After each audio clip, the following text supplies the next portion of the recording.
Ta książka w ogóle powstała w sposób zupełnie spontaniczny. W ogóle to było takie wyzwanie, bo mam kolegę,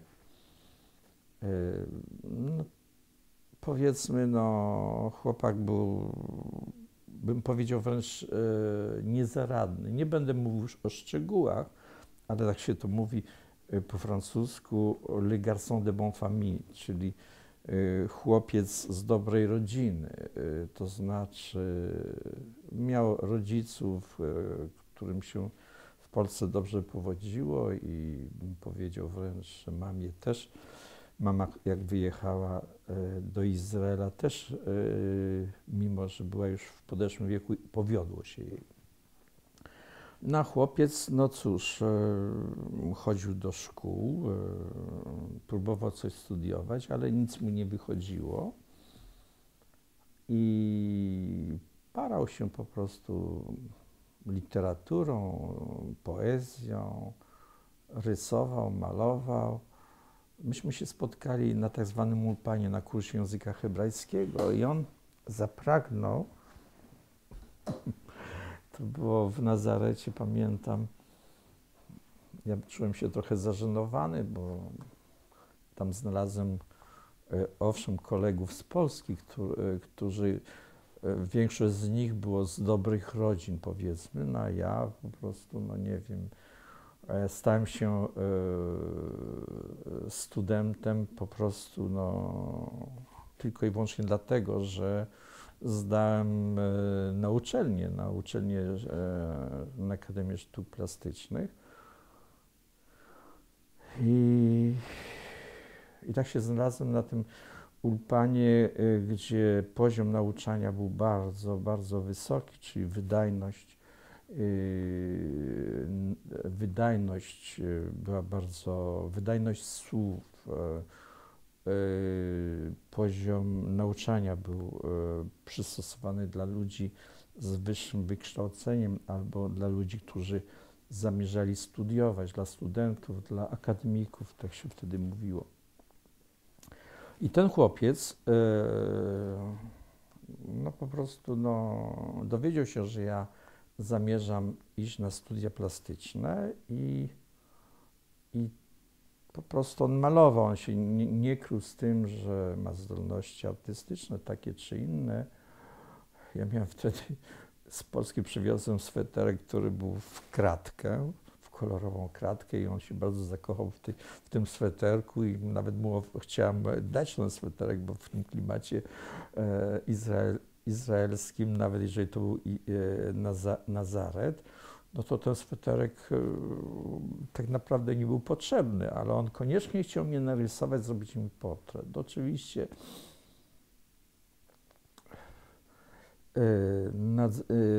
ten chłopiec, no, wydawało mu się, że ma ogromne zdolności artystyczne, że jest artystą wszechstronnym.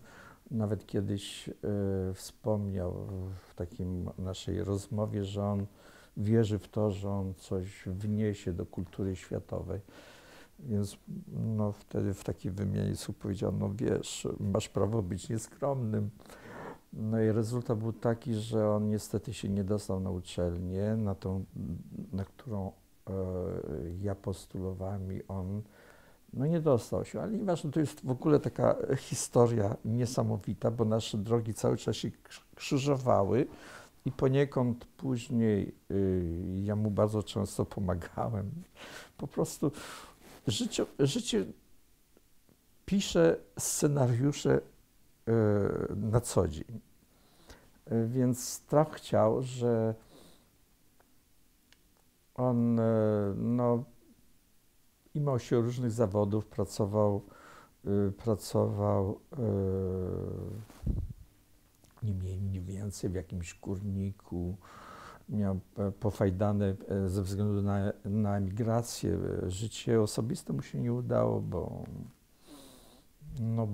się nie udało, powiedzmy, czyli rozbił się z żoną, z którą przywiózł z Polski.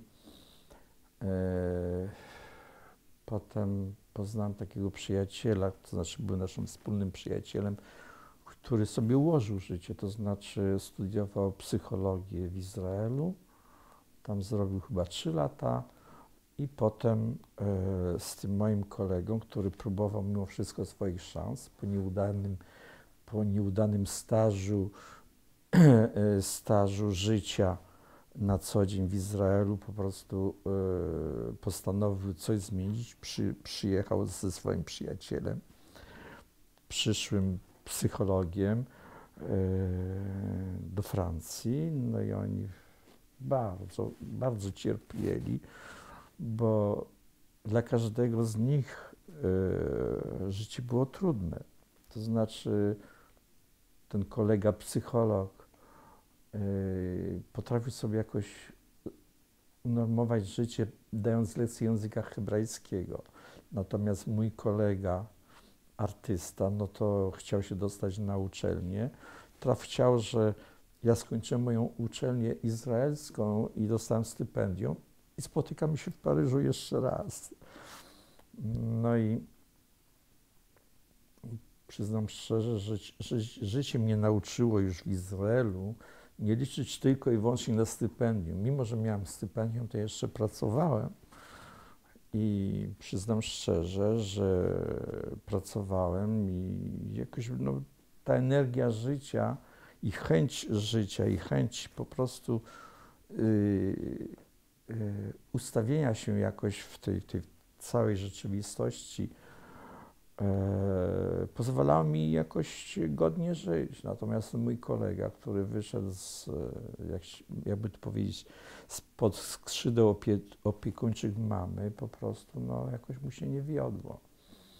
Także mój dom, to znaczy ja wtedy miałem pracownię, miasto Paryża było bardzo, bardzo szczodre w stosunku do mnie i po prostu wynajęli mi pracownię, prawdziwą pracownię, 6 metrów na 6 metrów i o wysokości 6 metrów.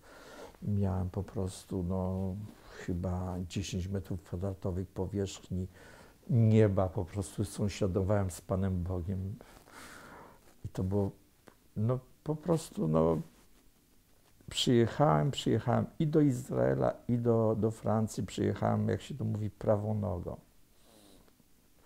Mój kolega, spotykam go właśnie, i mówi: Rysiek, słuchaj, ty się dostałeś na uczelnię, ja bym chciał tylko być studentem, wolnym studentem, załatw mi to. Ja mówię: słuchaj kochany, ja bardzo chętnie, No i rezultat był taki, że coś mu tam załatwiłem. To znaczy przychodził na uczelnię do mnie, zaprzyjaźniłem go z jednym profesorem, z drugim. No i on tak przychodził do mnie. Wiedziałem, że żołądek mu się przykleja do kręgosłupa, także za każdym razem jak był u mnie, to siadałem specjalnie do stołu, żeby go zaprosić, go nakarmić. Ponieważ ja pracowałem, to jeden kolega i drugi kolega, jeszcze wielu innych, bardzo często mnie gościli, także to było takie życie dość bogate. W książce pan to zobaczy. To znaczy, oczywiście wtedy, kiedy ja napisałem książkę, to wtedy ja byłem w sytuacji dość niezręcznej, ponieważ dużo pracowałem i ciężko pracowałem. Bo w życiu bywa tak, że raz się jest na wozie, a raz się jest pod wozem. To znaczy, moja wspaniała sytuacja stypendysty, artysty początkującego w Paryżu nagle się odwróciła. To znaczy miałem, jak się to mówi, nie 7 krów tłustych, tylko 5 lat, które były, bym powiedział, wręcz dobre dla mnie. Zanosiło się, że pojadę nawet do Ameryki, bo każdego Żyda ciągnie do Ameryki, ale jakoś to się nie udało. Nie wiem, z różnych powodów natury osobistej. I zacząłem pracować, niestety zacząłem pracować, jak się mówi, zarobkowo i po 15 lat różnych prac zachorowałem, dostałem gruźlicę czyli po prostu gruźlica, no wtedy to już mówiono, że to jest dobra choroba. We Francji się dba o gruźlików. No więc właśnie zmierzam do tej mojej książki. Wysłano mnie do sanatorium, skazano mnie na 6 miesięcy pobytu w sanatorium, żeby wyleczyć moją gruźlicę. Owszem, no to było w górach, w Alpach, wspaniałe miejsce, Plateau d'Assy. Przede mną miałem własny pokój. Rano pielęgniarka budziła mnie, pani kelnerka przynosiła śniadanie. No i tak naprawdę nie miałem nic do roboty, tylko siedzieć, patrzeć się w słońce, opalać się. Miałem piękny balkon. No i co robić w takiej chwili? 6 miesięcy przesiedzieć bezczynnie w sanatorium. To tutaj tak sobie pomyślałem, no przypomniała mi się taka książka Magiczna Góra i tam było faktycznie sytuacja podobna. To znaczy, ja byłem na 7. piętrze i tak się zastanawiałem, przecież jeszcze chwila, to ja już zjadę z 7. piętra, bo to było ostatnie piętro. I tak sobie powiedziałem, nie, to jest niemożliwe. To jest niemożliwe, żebym po prostu mnie zrzucono z 7. piętra prosto do kostnicy. To znaczy, tam był podział tego, na dole byli ludzie, którzy cierpieli, mieli tak zwaną chorobę AIDS. Wtedy to była katastrofa. Pierwsi ludzie, którzy naprawdę byli skazani na śmierć. No, był taki obiekt naprawdę zamknięty, bo wszyscy się bali tej choroby wtedy. No i wtedy właśnie było coś takiego, że owszem, ja korzystałem z przywilejów tego, że byłem pacykarzem, więc sobie malowałem, robiłem jakieś tam akwarelki, no ale to nie wszystko, no, zacząłem pisać, bo tak sobie powiedziałem, no, to znaczy były takie 2 demony, które mnie poniekąd prowadziły przez życie, to znaczy ten demon, że będzie dobrze, że to jeszcze nie koniec. A z drugiej strony, no niestety, to niby ja wiem, jakiś fatum, bo mój ojciec miał gruźlicę, moja macocha miała gruźlicę i ja teraz mam 30 ileś lat i mam gruźlicę. Ale ja sobie zawsze mówiłem, że to nie jest pora, to nie mój czas. To znaczy, mimo że było trudno, mimo wszystkich takich trudności, mówię, to nie mój czas. Jak poszedłem na wojnę, no to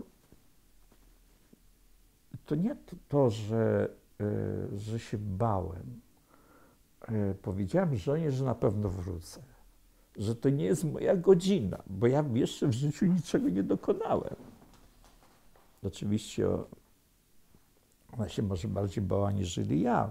Ja po prostu przyjmowałem to tak z jakimś takim optymizmem, bo w Izraelu było mi dobrze i to sobie powiedziałam, to nie może się skończyć w tej chwili, ten dobry sen się nie może skończyć. No i to samo było we Francji, jak gruźlica mnie dopadła, to też powiedziałam sobie, nie, no to nie jest mój koniec, ale sobie tak pomyślałam, z drugiej strony ten demon zła, to fatum, mówiło, no musisz coś zrobić ze sobą, żeby zostawić po sobie jakiś ślad, bo to jest niemożliwe, jesteś ostatni z ostatnich i nikt nie będzie wiedział, że ty istniałeś. Więc zacząłem pisać. Ale dlaczego zacząłem pisać? Bo z tym moim przyjacielem, który uważał, że jest wspaniały, on mu mówił, ja wnoszę coś ważnego. Więc ja mu powiedziałem, mój drogi, wiesz, no każdy z nas może coś napisać. Z chwilą, kiedy w Polsce skończyłeś maturę, każdy może coś napisać.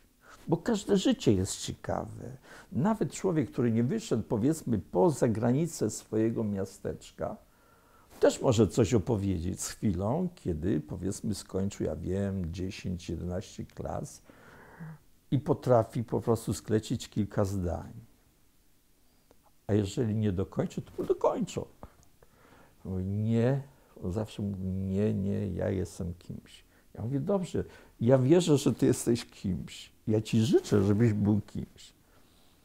I wtedy, jak byłem w tym senatorium w Plateau d'Assy, sobie pomyślałem, może jednak zacznę pisać. I zacząłem pisać. Codziennie 30 stron. Ale ja wiedziałem, co mam napisać. To znaczy, wychodząc z założenia, że każdy człowiek może coś napisać, to było moje wyzwanie. Ja powiedziałem mojemu koledze, wiesz, każdy może coś napisać.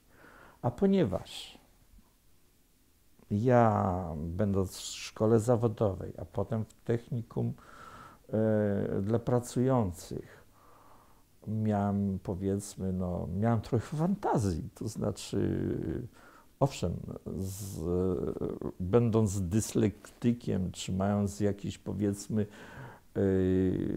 niedociągnięcia w wykształceniu podstawowym, ja to wszystko po prostu nadrobiłem, ale robiłem bardzo dużo błędów, ale nadrabiałem wszystko, nadrabiałem moją fantazją, moim polotem.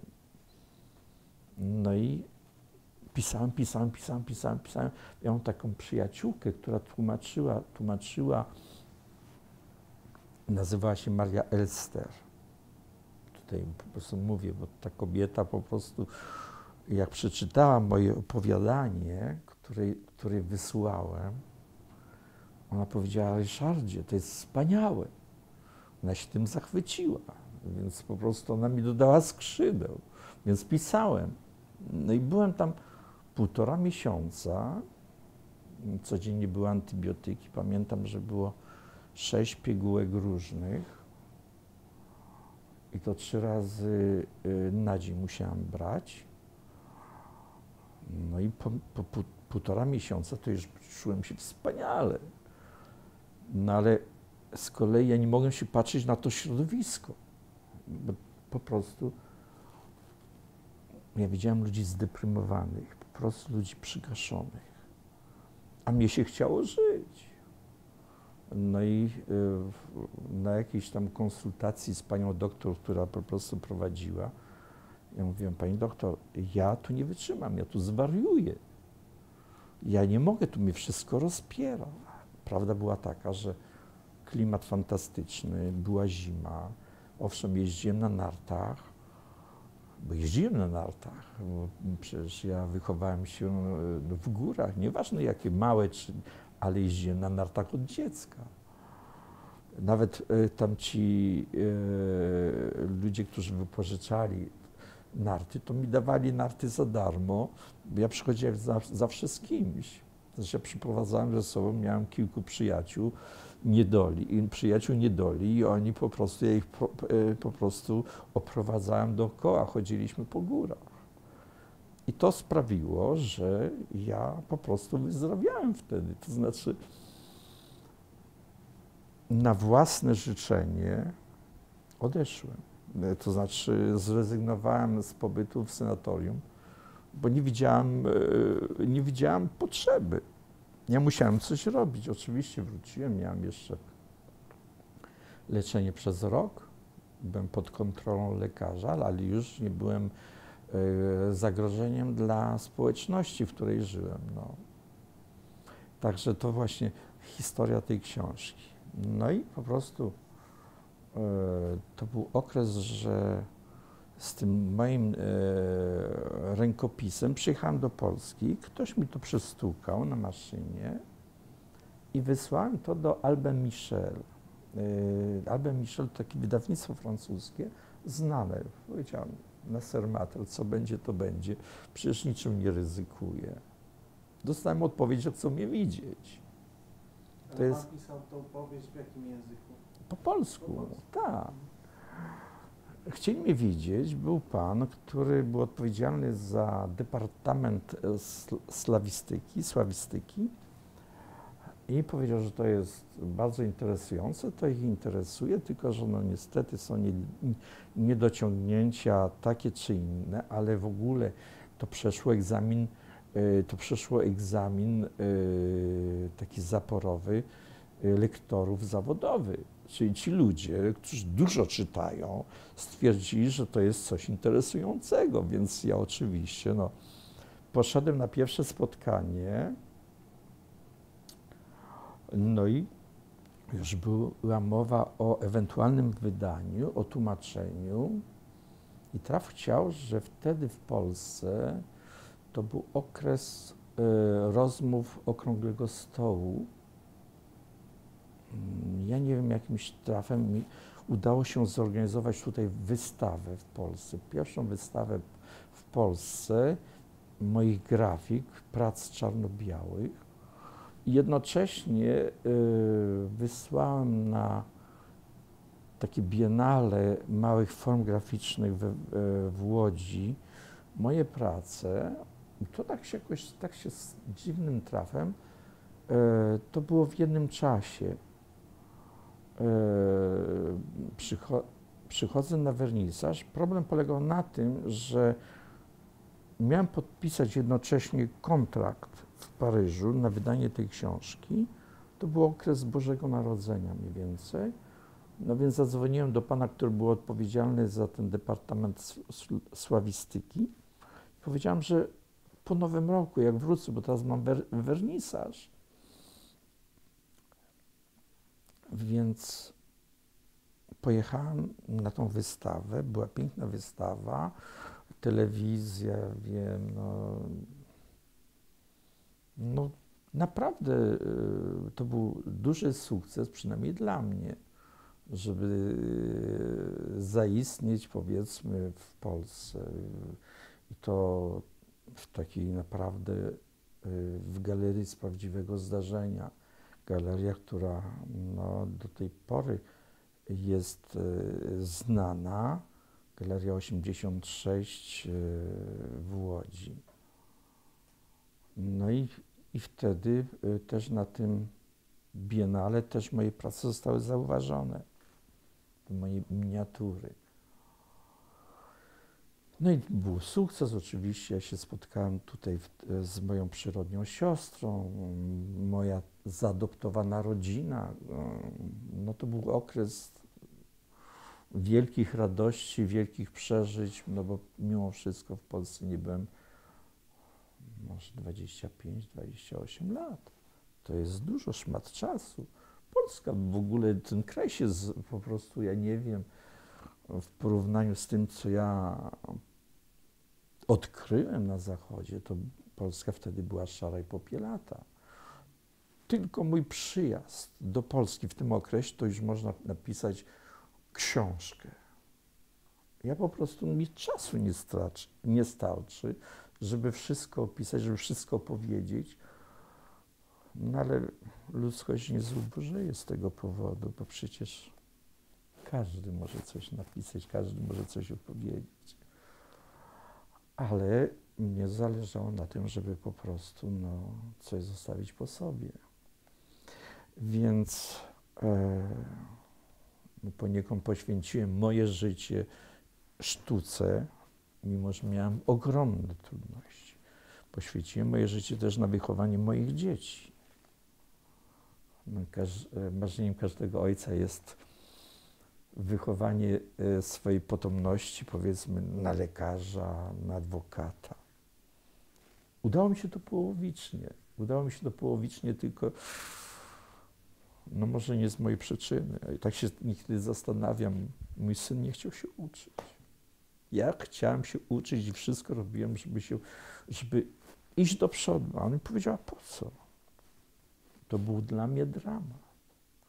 Nie chciał robić nawet matury. Więc ja się zastanawiałem, gdzie ja zgrzeszyłem. Zrobił jakąś policealną maturę zrobił, dzięki moim naciskom, żeby mnie zadowolić, poszedł do pracy i poszedł do jakiejś policealnej szkoły handlowej i zaczął pracować. I było mu bardzo dobrze z tym, to znaczy pracował, miał swoje pieniądze, mieszkał u mnie. Córka poszła na medycynę, więc pomagałem jej jak mogłem. Jak była w liceum, no to oczywiście, no to pracowaliśmy nad matematyką, nad fizyką. Ja wtedy jakoś dziwnym trafem, sam się też uczyłem, bo byłem na Politechnice, zrobiłem w Paryżu, mimo wszystko, że pracowałem. Ja nie wiem, jak ja to wszystko robiłem. Faktem, że ja po prostu kładłem się spać o 2 godzinie w nocy, a wstawałem o godzinie 6:30. Jak ja to robiłem, to ja nie wiem, ale byłem na 2. roku Politechniki. We Francji była taka możliwość studiować i pracować. Jaki wydział to No był? to była elektrotechnika. Więc ja mojej córce pomagałem w dziedzinie magnetyzmu, w dziedzinie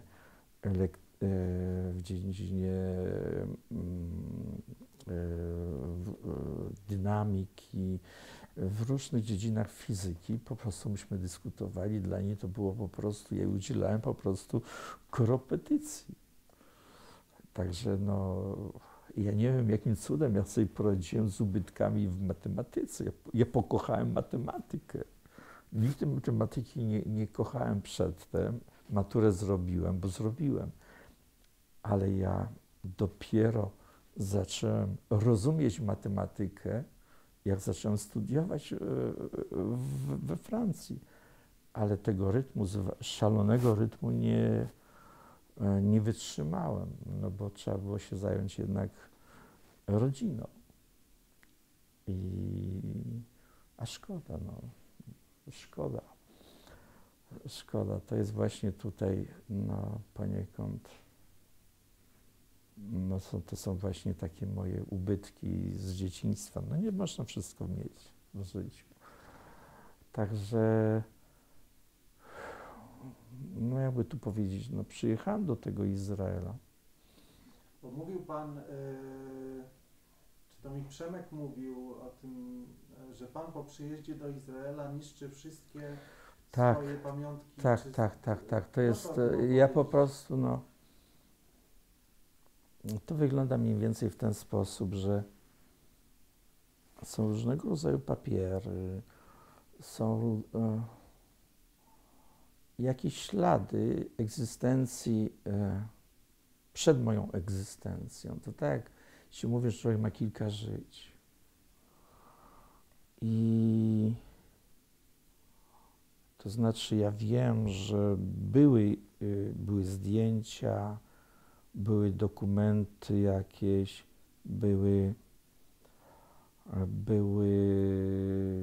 była korespondencja moich rodziców z rodziną w Nowym Jorku. Po Kłodzku chodziła fama, że jak będę miał 18 lat, to czeka na mnie spadek po jakiejś cioci czy po jakiejś rodzinie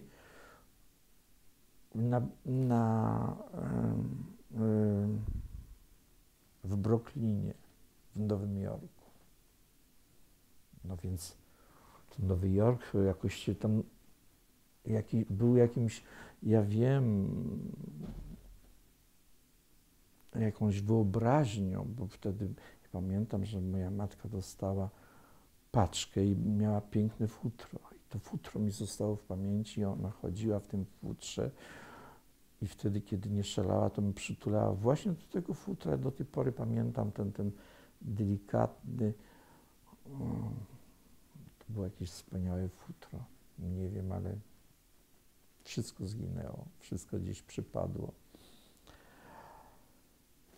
I Żydzi po prostu, no, mówili, jak będziesz miał 18 lat, no to ktoś się tobą zajmie. Miałem 18 lat, nikt się mną nie zajął, nikt mnie nie pamiętał. No i tak to było. Przyjechałem do Izraela. Wszystko było, ja wiem, w ogóle moja emigracja zaczęła się, ten nowy świat, z chwilą, kiedy przekroczyłem granicę, z chwilą, kiedy się pożegnałem z Polską, to znaczy to było ciężkie uczucie, bo jak Panu zabierają tożsamość, nagle jest Pan nikim. To jest niesamowite uczucie. Przekracza Pan granicę. Ja pamiętam pracowników, cenników, pani przychodzi, ja nic nie miałem, myśmy nic nie mieli.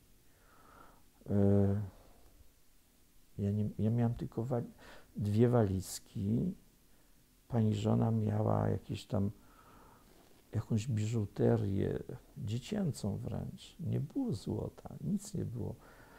Ale pani z uporem maniaka sprawdzała wszystko pod lupą, pani celniczka. To było wręcz śmieszne. Pani się pytała, czy nie mamy przypadkiem paczki ze sobą jakieś. Ja mówię, nie, nic mi, to jest nasz bagaż. Pani z niedowierzaniem się na nas patrzyła. No bo co byśmy mogli mieć? I tak się zaczęło tak naprawdę. No, pobyt w Izraelu był fantastyczny. Pierwsza rzecz, to muszę opowiedzieć, bo to było, ja miałem ze sobą kilka prac i jeden obraz. To była kopia Rembrandta. Po prostu namalowałem kopię, skopiowałem, może nieudolnie, ale to miało, ja wiem, to było podobne. A jaki obraz? Jest Saskia, jest taka pani, chłopka z podniesioną kiecką i ona jest w wodzie i ona się kąpi, kąpi się, podmywa się. Nie wiem, nieważne, w każdym bądź razie ja to skopiowałem i wtedy to jest coś takiego, to jest ten okres, zaraz jak tylko przyjechałem, myśmy nie mieli ani grosza, no ale ta organizacja, która nas przywiozła, więc załatwili nam mieszkanie, od razu nas przywieźli do nowego mieszkania. Proszę sobie wyobrazić, 3 pokoje z kuchnią, łóżka żelazne, jakiś stolik skromny i zaczynamy żyć. Zjawiły się jakieś 2 panie z organizacji opieki społecznej, mówiące po polsku. Przyszedł jakiś pan, bardzo mili ludzie, oprowadzili nas po mieście, jako bardzo ładne, sympatyczne miasto. Morze. Poszedłem wieczorem nad morze wykąpać się. Ja nigdy czegoś takiego nie widziałem, jak w Bali dosłownie. Wspaniałe uczucie. Targowisko. Nie mogłem rozróżnić Żydów ani Arabów, wszyscy byli podobni do siebie, opaleni. Poszedłem raz. No i ja co im mówiłem, ja nie mogę, ja muszę pracować. No więc zgłosiłem, skierowano mnie do agencji pracy. Po 3 dniach dostałem pracę w fabryce lodów. Proszę sobie wyobrazić. Więc praca polegała na tym, że brałem jakieś formy i z jednej taśmy przestawiałem je na drugą taśmę, gdzie po prostu tutaj się te płyny nabierały, to było może z 12 lodów zwisających, one nabierały tej masy lodu, formowały się, a potem wsadzałem do czekolady. Oczywiście pierwszy dzień, drugi dzień to już byłem chory po tych lodach, bo za każdym razem po prostu kosztowałem, czy po prostu smakowały mi, ale na 3. dzień to już po prostu miałem dość. ale pracowałem, dziennie pracowałem. Pamiętam, wtedy pytano mnie, ty jesteś Aszkenazi czy Sfaradi? Czyli, a ja nawet nie wiedziałem, co to znaczy. Ja byłem analfabeta, jeśli chodzi w ogóle o kulturę tego kraju. No bo kultura się formuje od dziecka, a ja byłem analfabetą absolutnym. No i któregoś dnia miałem jakieś pieniądze, bo mi dano, to wszystko było jedną wielką pożyczką, którą miałem spłacać przez życie. Ja to spłaciłem przez 4 lata. I to było, bo ja nie lubię długów. A tutaj zacznę, to dopiero historia się zaczyna, moja osobista historia.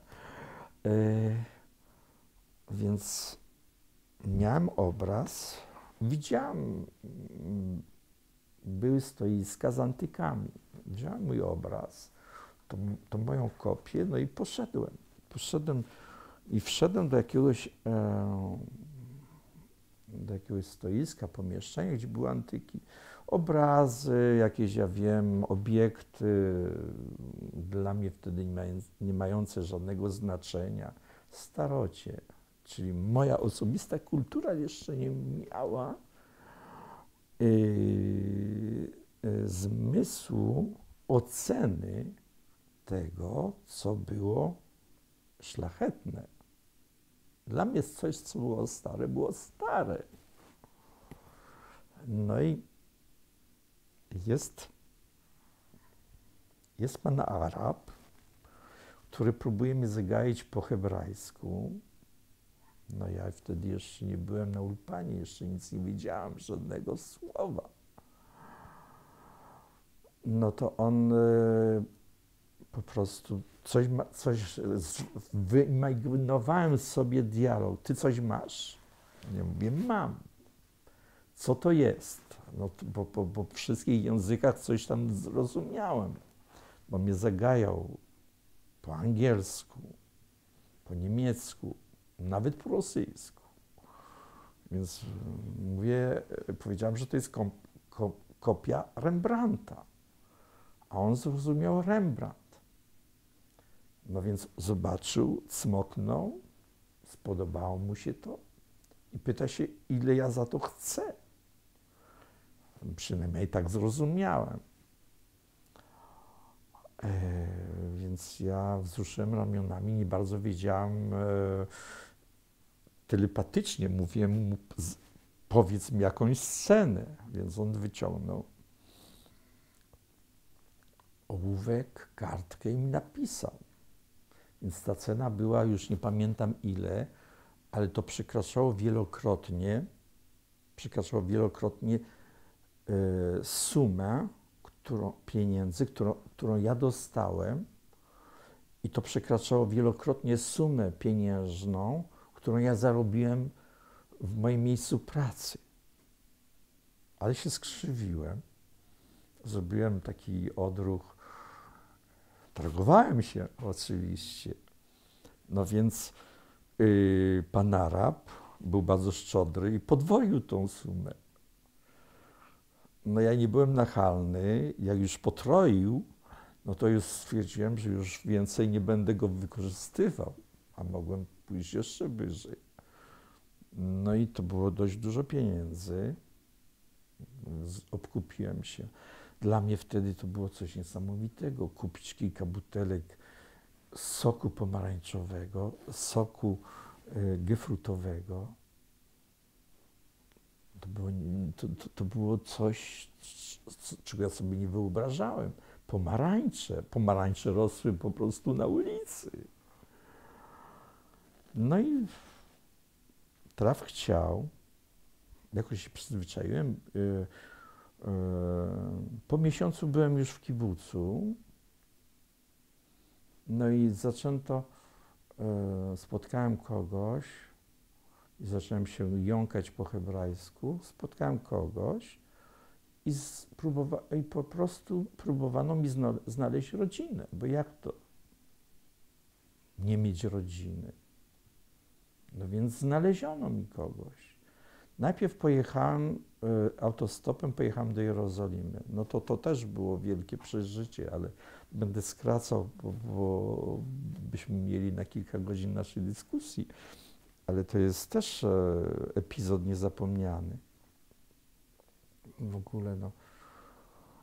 Przyjechałem do Jerozolimy i powiedziano mi, owszem, twój wujek, czyli mój wujek, który mieszkał we Wrocławiu, który może nie miał, będę bardzo delikatny, nie miał czasu, żeby się mną zająć.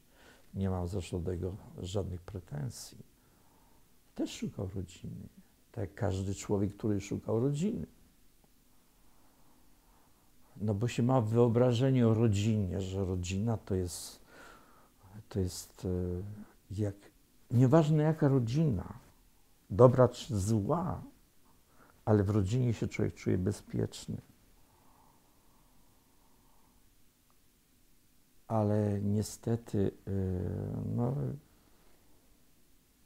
wujek tylko przyjechał 2 razy do mnie, jak byłem w zawodówce, no ale jedynym celem jego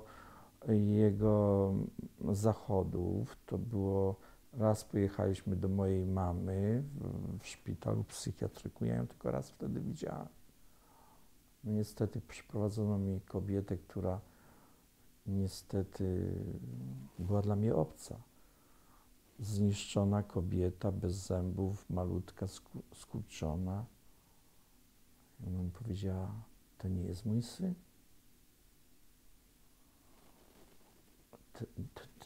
A potem, jak już odchodzimy, kimkolwiek jest, ja jeszcze ciebie muszę pocałować.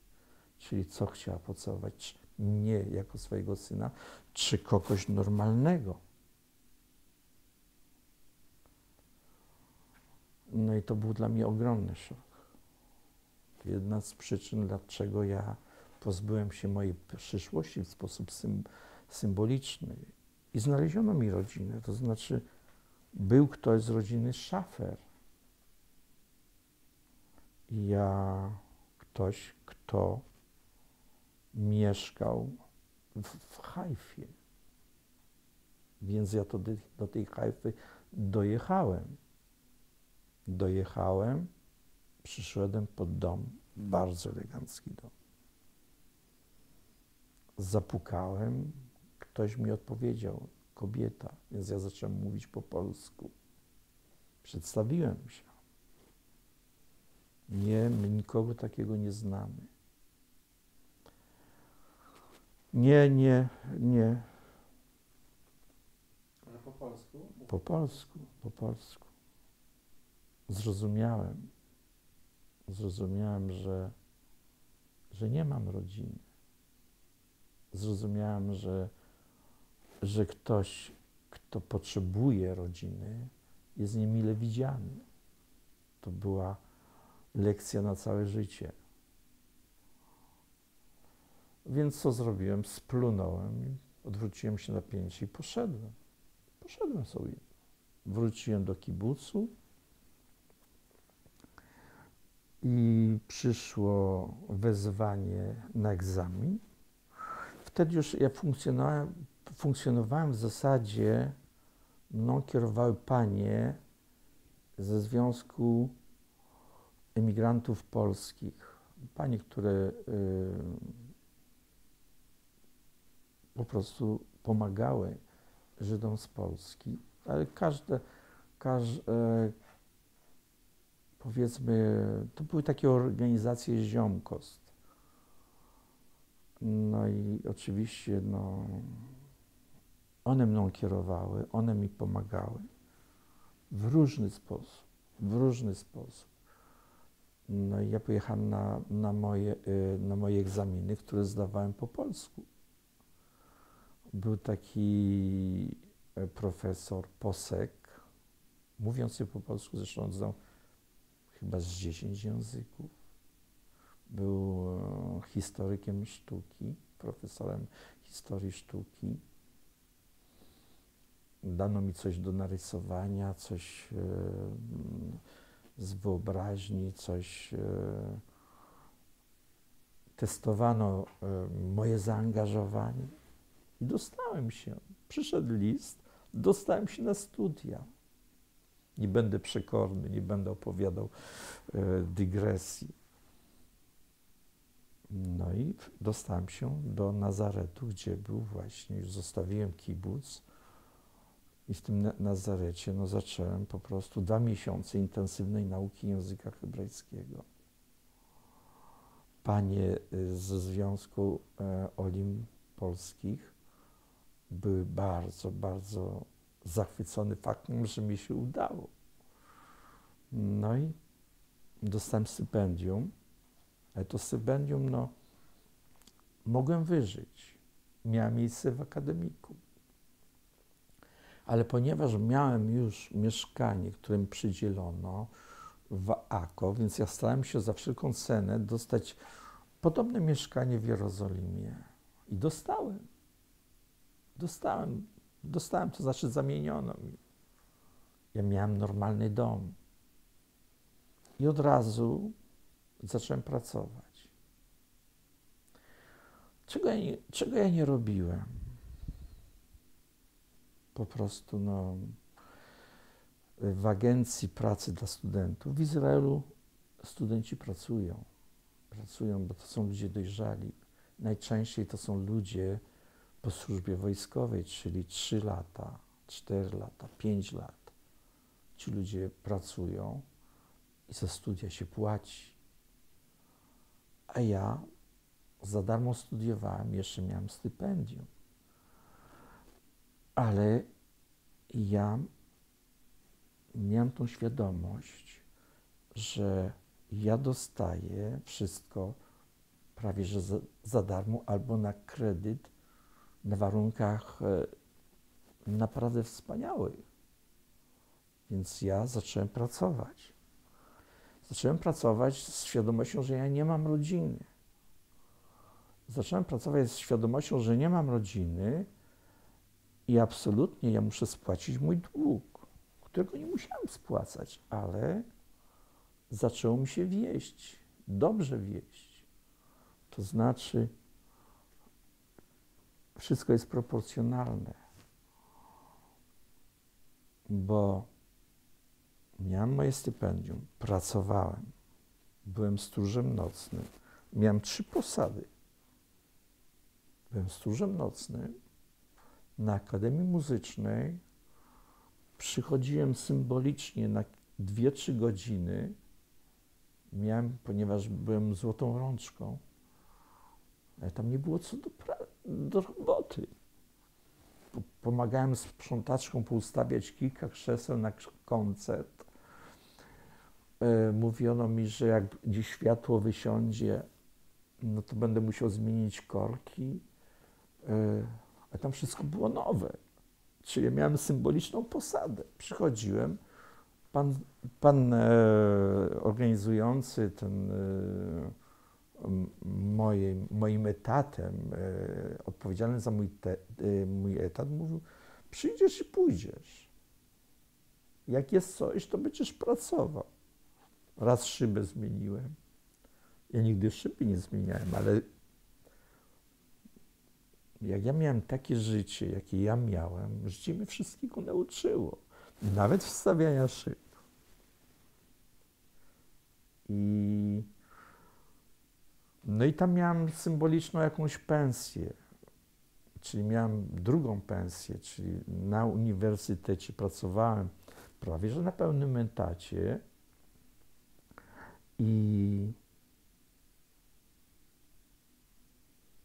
bo pracowałem po nocach, a najczęściej to byłem szabas goj. Czyli jak ja zaczynałem pracę w piątek wieczorem, ja zostawałem do niedzieli. Tylko w ten powiedzmy weekend to ja już załatwiałem sobie kilka dni pracy. Ale nie dość tego. Był profesor, jakiś doktor, który zajmował się elektrotechniką. Ponieważ z techniką miałem jakieś wiadomości na temat elektrotechniki, więc on mi powiedział, słuchaj, ja potrzebuję zrobić tak zwaną perspektywę wykreślną, perspektywę, gdzie wszystkie, powiedzmy, elementy można zobaczyć w trzech wymiarach. On z tego robił przeźrocza. Wtedy jeszcze nie było takiej możliwości, żeby pokazać przekrój jakiejś aparatury elektrotechnicznej. No więc robiłem to.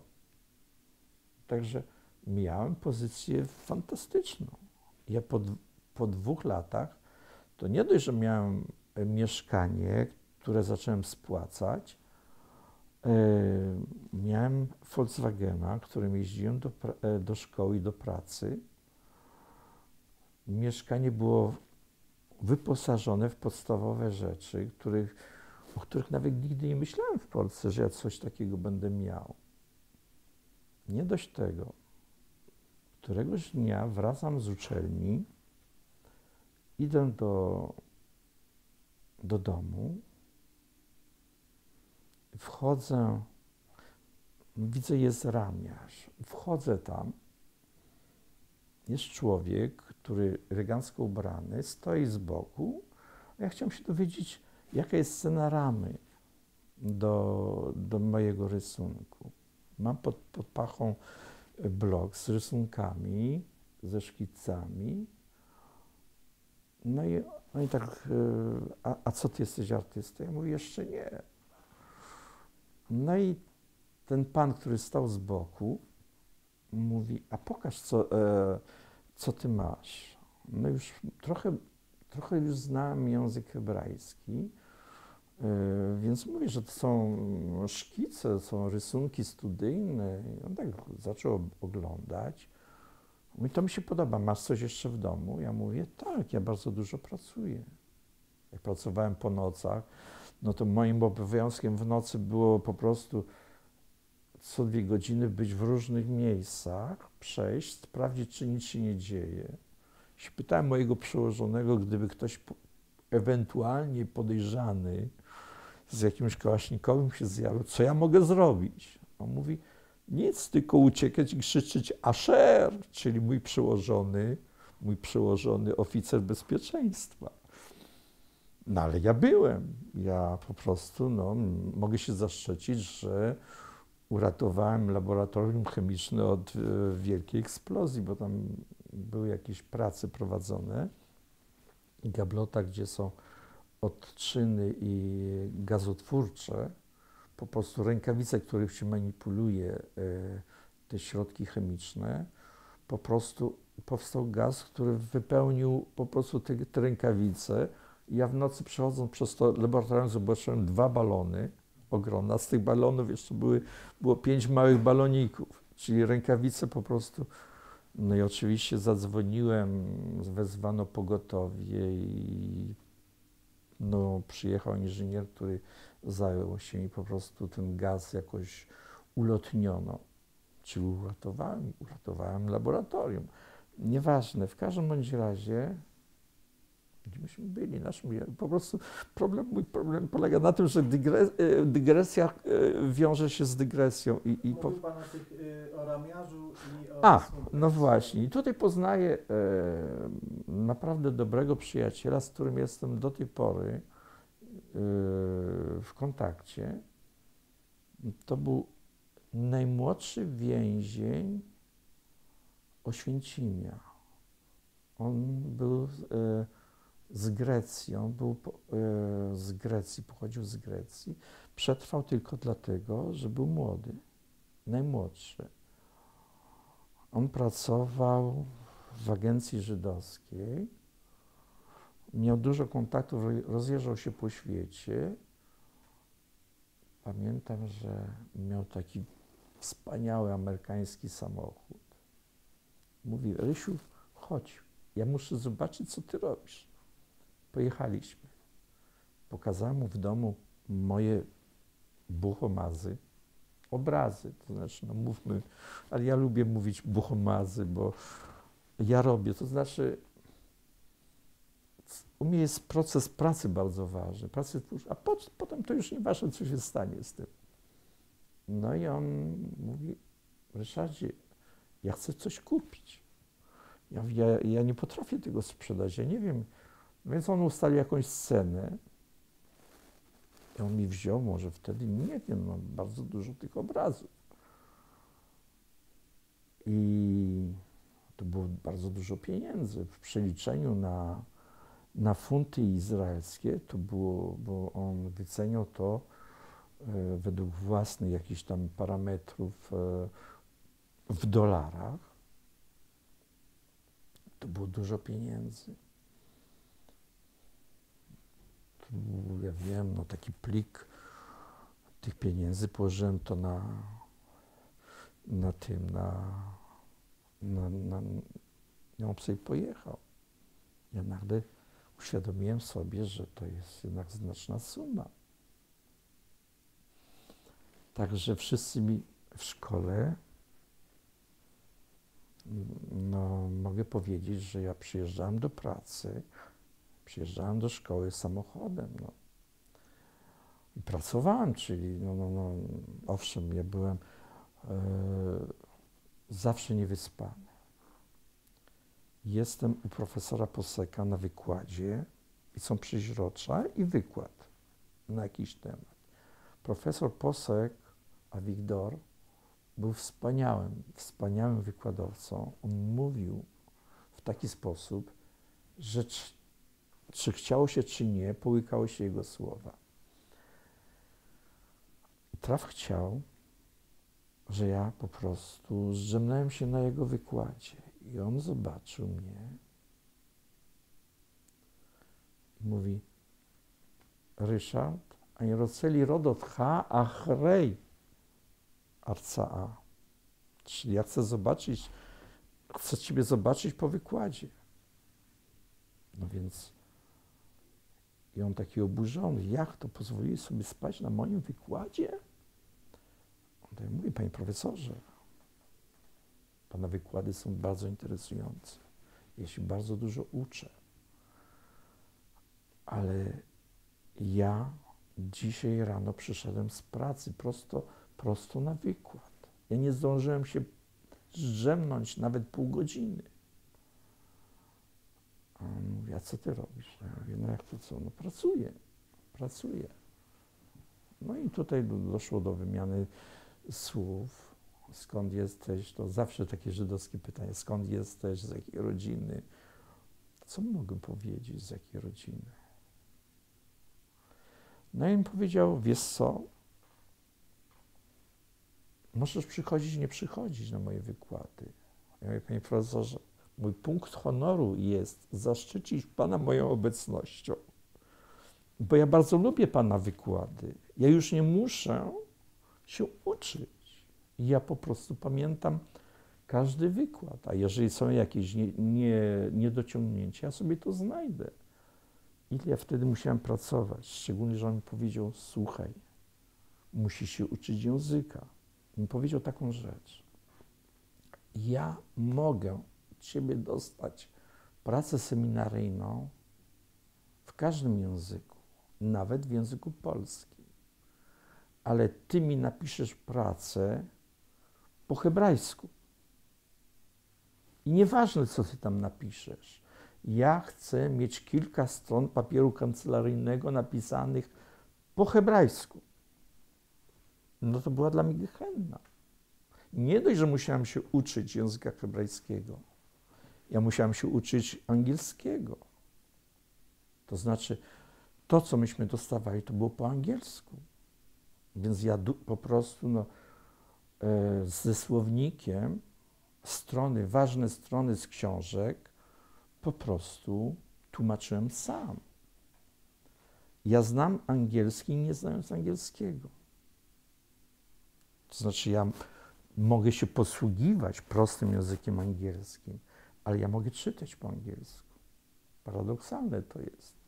Przeczytałem kilka książek, oczywiście ze słownikiem. No dzisiaj może jestem poliglotą, bo wtedy korzystałem z języka rosyjskiego, bo było dużo książek, tanich książek po rosyjsku. A ja miałem w ramach przedmiotów kultury, to była historia sztuki, była psychologia, była muzykologia. Były wspaniałe przedmioty humanistyczne. Po prostu no, połykałem te przedmioty przez 4 lata. Myśmy mieli 3 przedmioty, które w zasadzie miały ukształtować naszą kulturę osobistą. I to było wspaniałe. Ja wtedy poszedłem do przodu. Nie pod względem, powiedzmy, ja nie byłem w liceum, w ogólniaku, gdzie stawiano nie tylko na przedmioty ogólnokształcące, na kulturę osobistą. Ja się nigdy nie uczyłem łaciny, a ja tam poznałem, no powiedzmy, to było też potrzebne, bo poznałem historię sztuki, archeologię, bo przez jakiś czas pracowałem przy wykopaliskach. Ja po prostu rysowałem skorupy. To było tak wzruszające, bo bierze się jakieś narzędzie, jakąś skorupę. Człowiek, który żył 2000, 3000 lat temu, on używał tego narzędzia. Ja tu rysowałem. Mnie to interesowało, to było wspaniałe.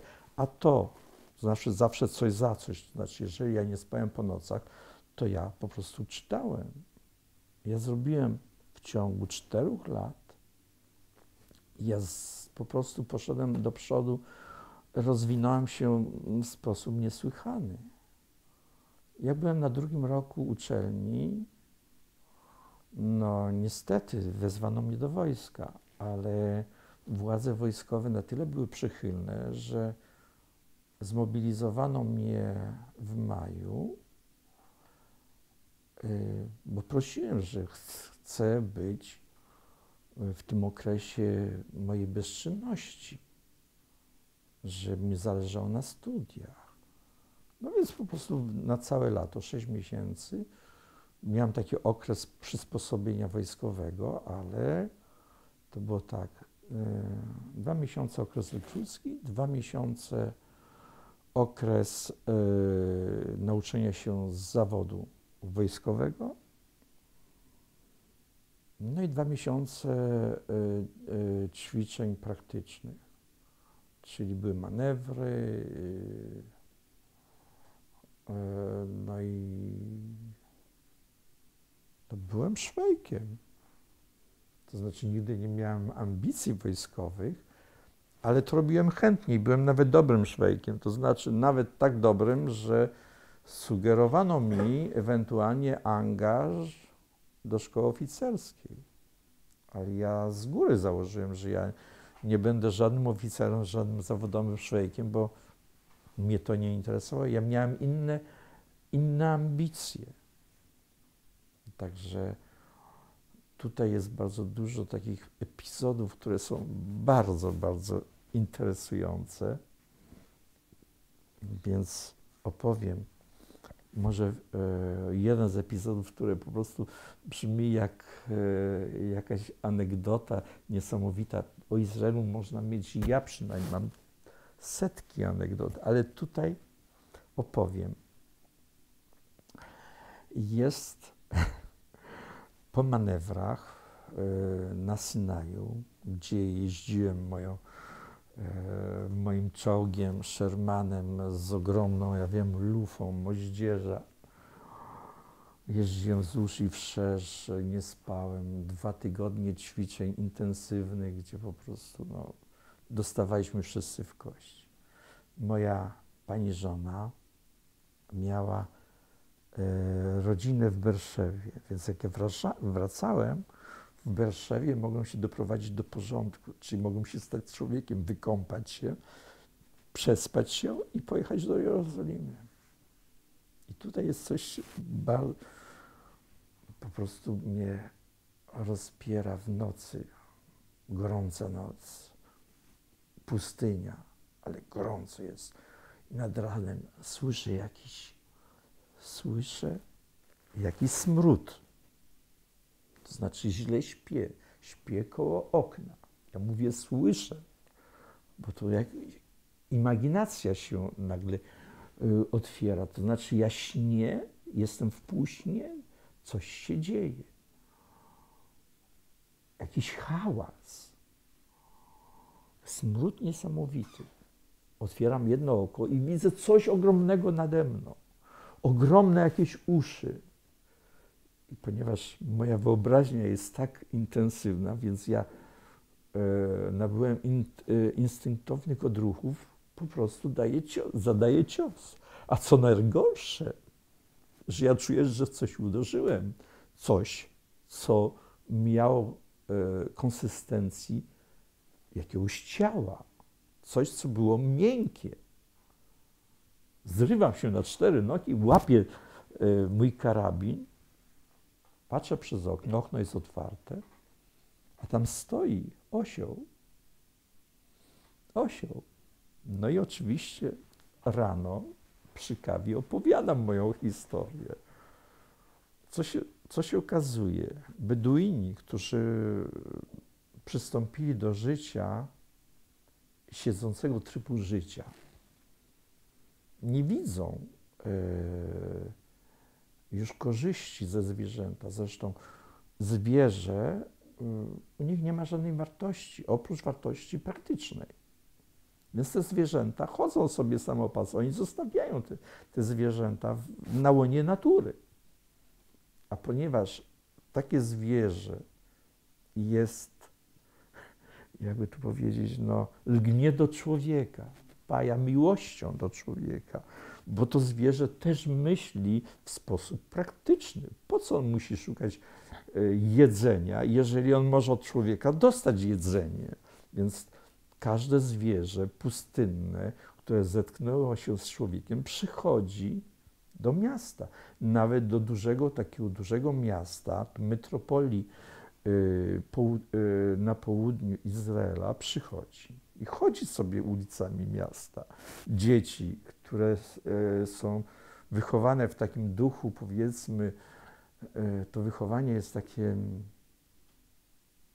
zupełnie inne. Te dzieci się wychowuje bez żadnych kompleksów, bez strachu,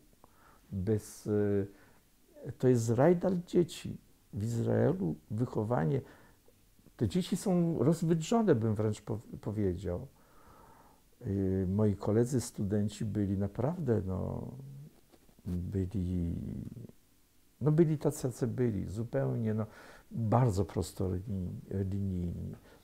I teraz rano przy porannej kawie opowiadam jakiejś ciotce, jakiemuś kuzynowi mojej pani żony. Wszyscy są dumni z tego, że mają szwejka w rodzinie, jeszcze takiego szwejka liniowego, jak ja. Oni się śmieją, mówią, słuchaj, przecież to są zwierzęta beduińskie. No i oczywiście została ta anegdota. Mówi pan, że był pan, bo chodzi o wojnę Jom Kippur, tak? Więc nie, to jest służba wojskowa.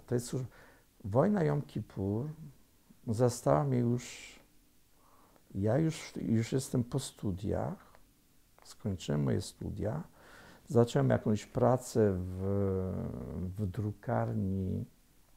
Pamiętam, że byłem grafikiem, już takim wykształconym grafikiem.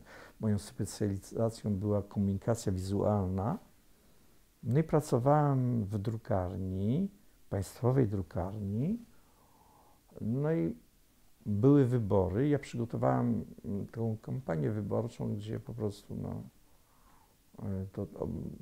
takie papiery wartościowe i po prostu przygotowałem do druku.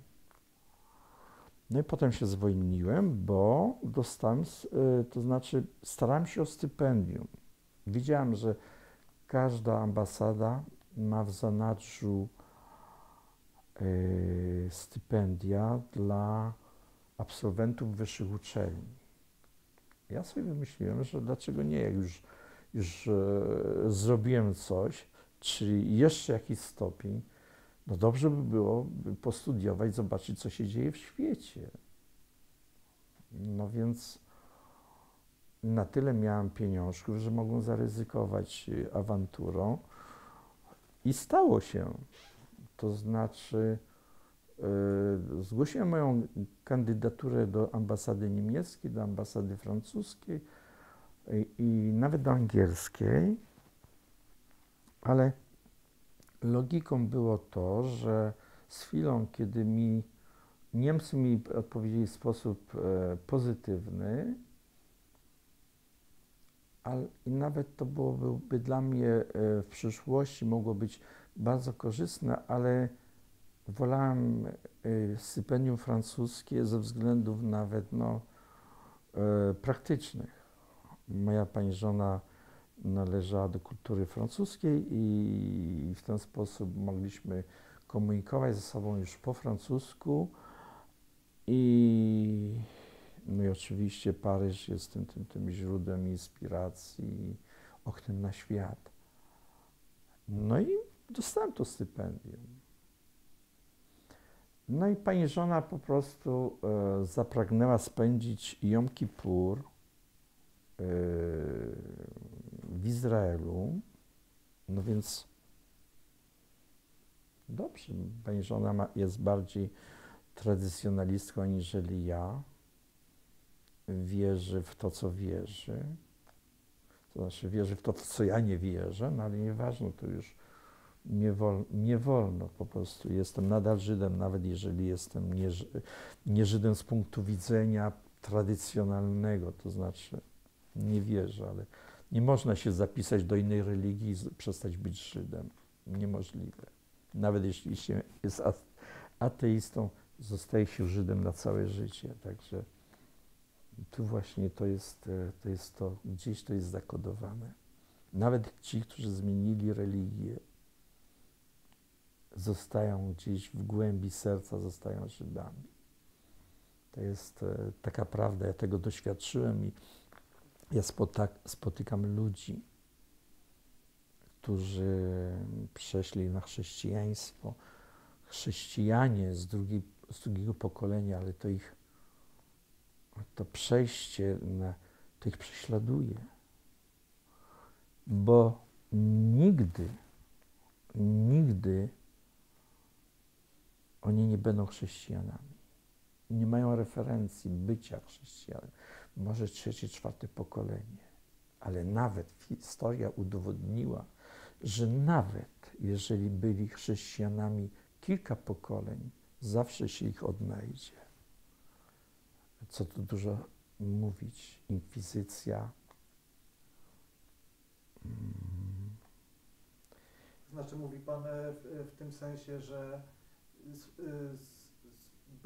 będzie to im jakby wypomniane No przez oczywiście. W której oczywiście.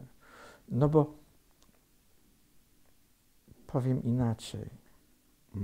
Co jest absurdalne oczywiście. Tak, to jest absurdalne, to jest absurdalne, to jest absurd.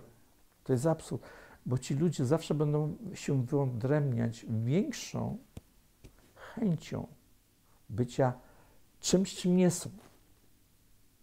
Czy pan rozumie? Dam panu przykład. Ja z ciekawości chodzę po synagogach dla własnej kultury. To znaczy, ci ludzie modlą się, cytują teksty, czytają teksty, których nie rozumieją. Ale jak pan pójdzie do synagogi w Izraelu, czy pan pójdzie do synagogi we Francji, tam jest życie. Tam jest coś, co jest naturalne. Dzieci kręcą się, jest hałas, Icek rozmawia z Moszem, nagle jest przywoływany przez sąsiada, który go przywołuje do porządku. Jesteś w synagodze, zacznij się modlić. Czytaj twój tekst, wstań, musisz wstać, bo teraz jest Amida. To jest normalne życie. Jak ja idę do synagogi w Polsce, to powiem panu szczerze, ja mam wrażenie, że jestem w kościele. Ci ludzie nie mają referencji. Ci ludzie po prostu wracają do judaizmu z różnych przyczyn. Ale ci ludzie nie mają referencji, tych naturalnych referencji. Oni nie wiedzą jeszcze, kim są. I to samo neofici z pokolenia na pokolenie, żydowscy neofici w religiach, czy to w protestantyzmie, są nadgorliwi. No przecież ja wychowałem się w środowisku chrześcijańskim w Polsce. Ja wiem, że oni funkcjonują. Oni pójdą do kościoła. Tak jak Icik czy Moshe pójdzie do synagogi. On będzie w kościele się patrzył, oglądał panią Kowalską, jak jest ubrana. On będzie słuchał księdza lewym okiem. Czyli wcale nie będzie go słuchał. Będzie myślał, czy on wypije dzisiaj z Frankiem albo z Józkiem butelkę piwa. Bo on nawet nie wie, o czym mówi ksiądz. Ale to jest tradycja. To znaczy, czy on wierzy, czy nie wierzy, on tradycyjnie pójdzie do kościoła. Albo nie pójdzie. I pies drapał. I on będzie krytykował pana księdza. Tak jest. Ale neofita jest nadgorliwy. I to ja mam takie przypadki we Francji. Ja widziałem nawróconych Żydów, to kara boska. Ja nie chcę nikomu ubliżyć, ale ludzie nie mają referencji. Nie mają referencji z domu. Czyli to wszystko jest sztuczne poniekąd. I teraz właśnie, jak jest ta nadgorliwość, ci ludzie są wrogami samych siebie z powodu tej nadgorliwości. I w historii niestety przyczynili się bardzo często do nieszczęść narodu żydowskiego. Właśnie ci nawróceni. Ale zostawiam ten fakt na boku. To są fakty historyczne, o których ja jestem tylko historykiem amatorem. Historia mnie pasjonuje, archeologia mnie pasjonuje. Więc powiem szczerze, ja jestem Żydem, ja się czuję Żydem, ale ja nie pójdę do synagogi po to, żeby mi Pan Bóg się do mnie, żeby był mi bardziej łaskawy. Ja rozmawiam z Panem Bogiem na łonie natury. Ja sobie idę w góry, jeszcze do niedawna, kiedy byłem w lepszej kondycji fizycznej, ja wracałem do źródeł. Ja sobie szedłem w moje góry stołowe i szedłem kilka godzin dziennie. No i sobie rozmyślałem. Jak miałem jakieś pretensje do Pana Boga, to jak Jakub po prostu, kłóciłem się z Panem Bogiem. Ale moich pretensji nie przynosiłem do synagogi. Ja mam prawo dyskutować z Panem Bogiem. Mam prawo mieć pretensje do Niego. Znaczy, bo w Kłodzku w okresie, kiedy Pan dorastał, była jakiś dom modlitwy? Nie. To nie jest, to jest karzet, był laicki, to znaczy ja ze słyszenia znałem żydowski. Nawet to był ten taki ukryty gdzieś w głębi, ten język żydowski był. Pamiętam, to było niesamowite, jak się rozwodziłem w Izraelu, bo zaliczyłem ten fakt życiowy też. No i pan rabin, sędzia, się pyta po żydowsku, czy ja rozumiem po żydowsku. Więc ja mówię, abisyle. Skąd ja znalazłem to słowo? Ja nigdy nie mówiłem po żydowsku. To znaczy ja żydowski rozumiałem, bo się bawiłem pod stołem, a na stole grano w karty po żydowsku i rozmawiano po żydowsku. Jak chciano, ze mną rozmawiano po polsku, ale rozmawiano po żydowsku, żebym czegoś nie zrozumiał. Ale ja rozumiałem. Jest ta sama sytuacja z moim wnukiem, który dzisiaj ma 4 latka i on ma problemy z tożsamością. To znaczy, w domu się mówi po francusku, a w przedszkolu i w żłobku się mówi po hebrajsku. I on właściwie tak naprawdę, on się jąka, on nie wie, w jakim języku on mówi. Ja, jako dziadziuś, ja po prostu nie mogę go zrozumieć. Ale jak ja mu powiem coś, jak mu powiem, Rafi, idziemy na lody i mówię to po hebrajsku, to on zrozumie. Jak mu powiem, on wam może le glace, on to zrozumie. I on jest bardzo chętny. On va acheter quelques petites voiturettes, no to on biegnie. No i on do mnie mówi, Saba, a ta tyknęli mechoniot ktalot? To znaczy, dziadziuś, kupisz mi kilka samochodzików? To jest właśnie, ten język przychodzi do niego w sposób dziwny. Te lingwistyczne łamigłówki nie wiem, czy rozwijają dziecko, czy opóźniają. A ja w tej chwili mam problem z moim wnukiem. Ja muszę jechać do Izraela i muszę załatwiać logopedę, żeby dziecko nie było opóźnione. On nie jest opóźniony, bo on na to nadrobi, ja to wiem, ale ja się martwię. Ale on gdzie do tego przedszkola chodzi? No jest... W Francji? Nie, on chodzi... moje dzieci wyemigrowały. To znaczy mam córkę w Izraelu i mam syna w Izraelu. Także nie będę wnikał, to znaczy są w Izraelu. Ja po prostu staram się, żeby byli, powiedzmy, że mieli szersze spojrzenie na świat. Ja ich woziłem do szkółki Talmud Tora w każdą środę. Ale nie po to, żeby po prostu stali się bardzo bogobojni, tylko po prostu, żeby zrozumieli, dlaczego będą ich nienawidzieć. Żeby zrozumieli, czym jest antysemityzm. Bo ja do tej pory chcę zrozumieć, dlaczego byłem postrzegany tak, jak byłem postrzegany. Dlaczego ja musiałam wyjechać.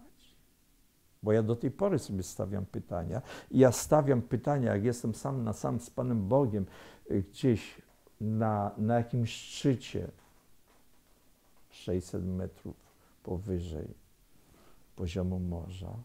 Ja stawiam pytania Panu Bogu. Ja sobie mogę pozwolić na to, żeby rozmawiać z Panem Bogiem. Czy On istnieje, czy nie. Nie wiem. To nie jest mój problem. Ale czy odpowiedź na to pytanie można znaleźć jakby poprzez religię? Nie mówię mówię bardziej o studiowaniu, tak, religii. Więc ja powiem Panu tak. Ja się pasjonuję religioznawstwem. Ja czytam wszystko na temat religii, jakiejkolwiek. I robię porównania. I powiem Panu, że jest około 10 000 religii na świecie. 10 000 religii na świecie. I każda religia obiecuje Panu potępienie albo raj. Czyli statystycznie, teoretycznie jest 1% tego, co się mówi w każdej religii, ma normalnie 1% możliwości dojścia do raju. Bo każda religia zaprzecza innej. Aczkolwiek bazuje się na tej samej religii. Jeżeli Pan weźmie pod uwagę, powiedzmy, religie mitów greckich, egipskich, czy też dalekowschodnich. To wszystko jest na zasadzie dobra i zła. Czym jest dobro, czym jest zło. Jak świat powstawał, jak pan weźmie wierzenia Japończyków. Zawsze jest, powiedzmy, rodzaj męski i żeński. I potem są cały czas katastrofy, gniew boski. To samo jest w innych mitach i w innych religiach. Także widzi pan, ja sobie stawiam cały czas pytanie, może dlatego jestem Żydem. Może dlatego ja się czuję bardzo związany z żydostwem. Bo powiem panu jeszcze coś. Wydaje mi się, że ja przetrwałem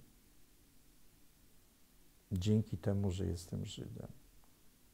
To znaczy, nic mnie nie zniszczyło, ponieważ przypuszczam, że jest jakaś opieka, jakaś piecza nade mną, bo przetrwałem to, co przetrwałem w Polsce, było bardzo ciężko. Poszedłem na wojnę i powiedziałem sobie, nie, to nie jest mój czas. Ja nie umrę, ja nie zginę. To jest niemożliwe. Powiedziałem pani żonie, że ja wrócę. Może tylko dlatego, żeby się nie martwiła. A byłem na pierwszej linii i mógłbym panu opowiadać epizody prawdziwe, epizody mojego życia. Zachorowałem na gruźlicę, a ja sobie pomyślałem, ja nie umrę. Miałem raka. To znaczy 5 lat temu stwierdzono u mnie raka i to rak bardzo agresywny, tak mi powiedziano. Po prostu powiedziano mi, zaczynamy pracować nad tym, żeby zniszczyć tego raka. I ja sobie powiedziałem, że nawet jeśli mam raka, ja to przeżyję. Nie wiem, ile będę trwał, ale ja się nie boję. To znaczy, mimo że jestem tak, jaki jestem, anarchista, ja wiem, ateista, ale ja się nie boję. Ja się po prostu nie boję. Ten strach, który był we mnie w Polsce, on zniknął. Ja nie wiem, czy dlatego, że stałem się materialistą? Nie wiem. Naprawdę nie wiem. Ale ja istnieję. I powiem panu jeszcze coś, że jestem dumny z tego, kim jestem. Nie stałem się bandytą, nie stałem się, nie wiem, nie stałem się mordercą. Bo widzi pan, w wojsku dają panu broń. I z chwilą, kiedy dają panu broń, to znaczy, że może pan zabijać. I pan zabija. I powiem panu jeszcze coś, że miałem na celowniku życie człowieka. Po prostu odległość 100 metrów. No i strzeliłem. Ale ja go widziałem, tego człowieka. Ja go nie zastrzeliłem. Ja strzeliłem obok. Ale strzelałem z armaty. Wielkiego kalibru, 160 mm, moździerz. Ja nie widziałem. Ale tutaj to już po prostu, no, ja już nie decydowałem. Ale to była konieczność. To była konieczność. Tego człowieka, którego miałem na muszce, nie musiałem zabić. Także widzi pan, niezależnie od tego, czy jestem religijny, czy nie, staram się być tylko i wyłącznie człowiekiem. Taka jest moja idea. W mojej sztuce Ja robię to, co robię, to, co czuję, piszę to, co czuję. Może jestem przewrażliwiony, może... Ale to, co robię, jest uduchowione. To znaczy, ja nie idę za nurtem takim czy owakim. Ja jestem sobą. Ja staram się robić to, co czuję i robić to, co mi się podoba. To znaczy, początkowo nie mogłem się pogodzić z tym, z historią, moją własną historią, z historią mojego dzieciństwa. Nie mogłem się pogodzić. Więc moja sztuka była czarno-biała. Do tej pory jeszcze sięgam do tego i to, co ja robię w Drzeworycie, czy robiłem w Drzeworycie, to było świadectwo tego, czym ja jestem, kim ja jestem i skąd ja jestem. Ale w którymś momencie zacząłem malować. I sobie tak pomyślałem, to było, jak urodziła się moja córka. I sobie powiedziałem, jak długo ja mogę trwać w tym takim stanie duchowym nieszczęścia, a na pochybę wszystkim, na pochybę wszystkiemu. Ja mam być szczęśliwy. Przecież mi się powiodło. Córka się urodziła i pierwszą taką kolorową historią to były kołysanki polskie dla Ewy. I o dziwo, te moje akwarele, takie naiwne, pełne kolorystyki takiej żyjącej, one się sprzedały fantastycznie.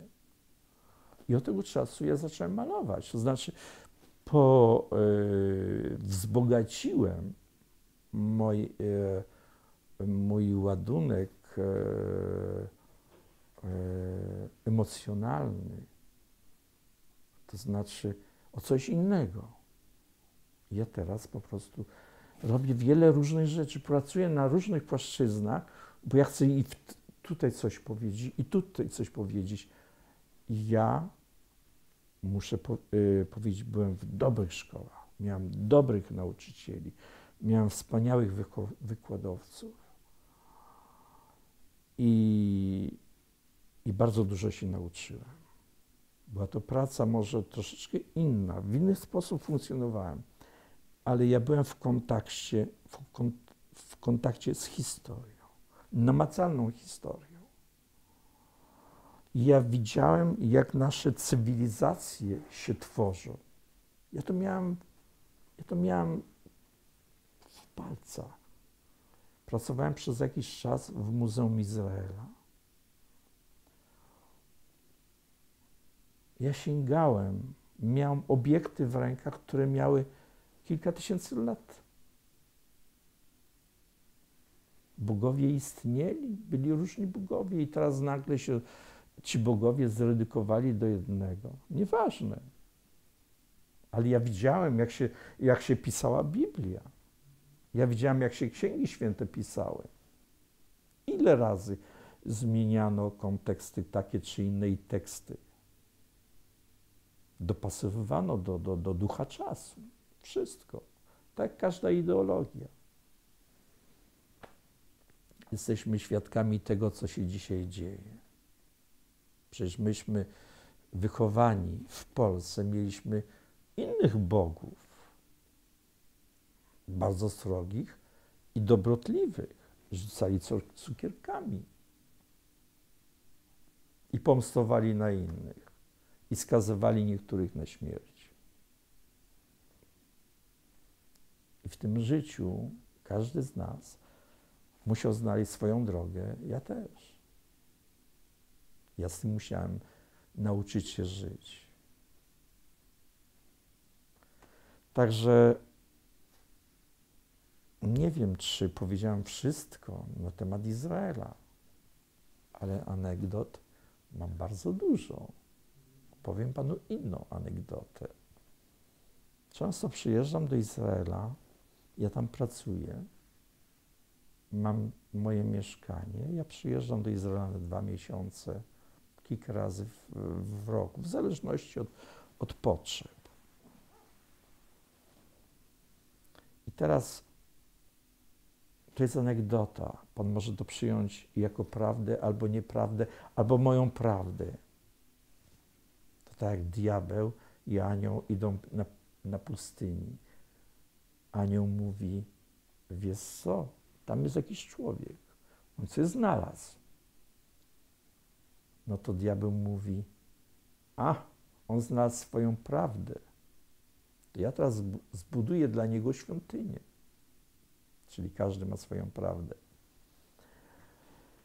Więc opowiem panu taką historię. Ja mam kolegę, generał w stanie spoczynku, spotykamy się. Jemu się nudzi każdego poranka, on przyjeżdża po mnie, idziemy do kafejki, sobie rozmawiamy na różne tematy, najbardziej banalne. I, przepraszam, żeby to nie upadło, i od czasu do czasu ja zwróciłem uwagę, że stoi człowiek na skrzyżowaniu. Latem, gorąco. On prawie czarny, spalony. Godzina 9 on jest tutaj i godzina 15 on jest na tym samym skrzyżowaniu. I mówię, Cwika, kto to jest? On mi mówi, wiesz co, to taki tralala. Wyszedł z domu opieki i on tu jest. Zawsze po posiłku. I co się okazuje? Kto to jest? Taka anegdota, którą się opowiada w Izraelu.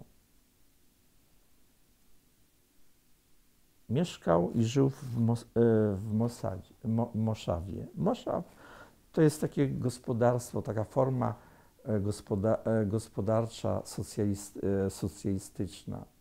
To się różni od kibucu. No, są różne formy. No i on tak naprawdę, żona go zostawiła, córka mu się puściła i rozpuściła, syn skończył we więzieniu, on został ze swoim koniem. Pracował, robił, bo nawet z tą społecznością Moszawu pokłócił się, skłócił się, żył na własny rachunek, według własnego widzimisię, pracował z koniem. Ten koń stał się jego przyjacielem. Któregoś dnia ten koń mu zdechł.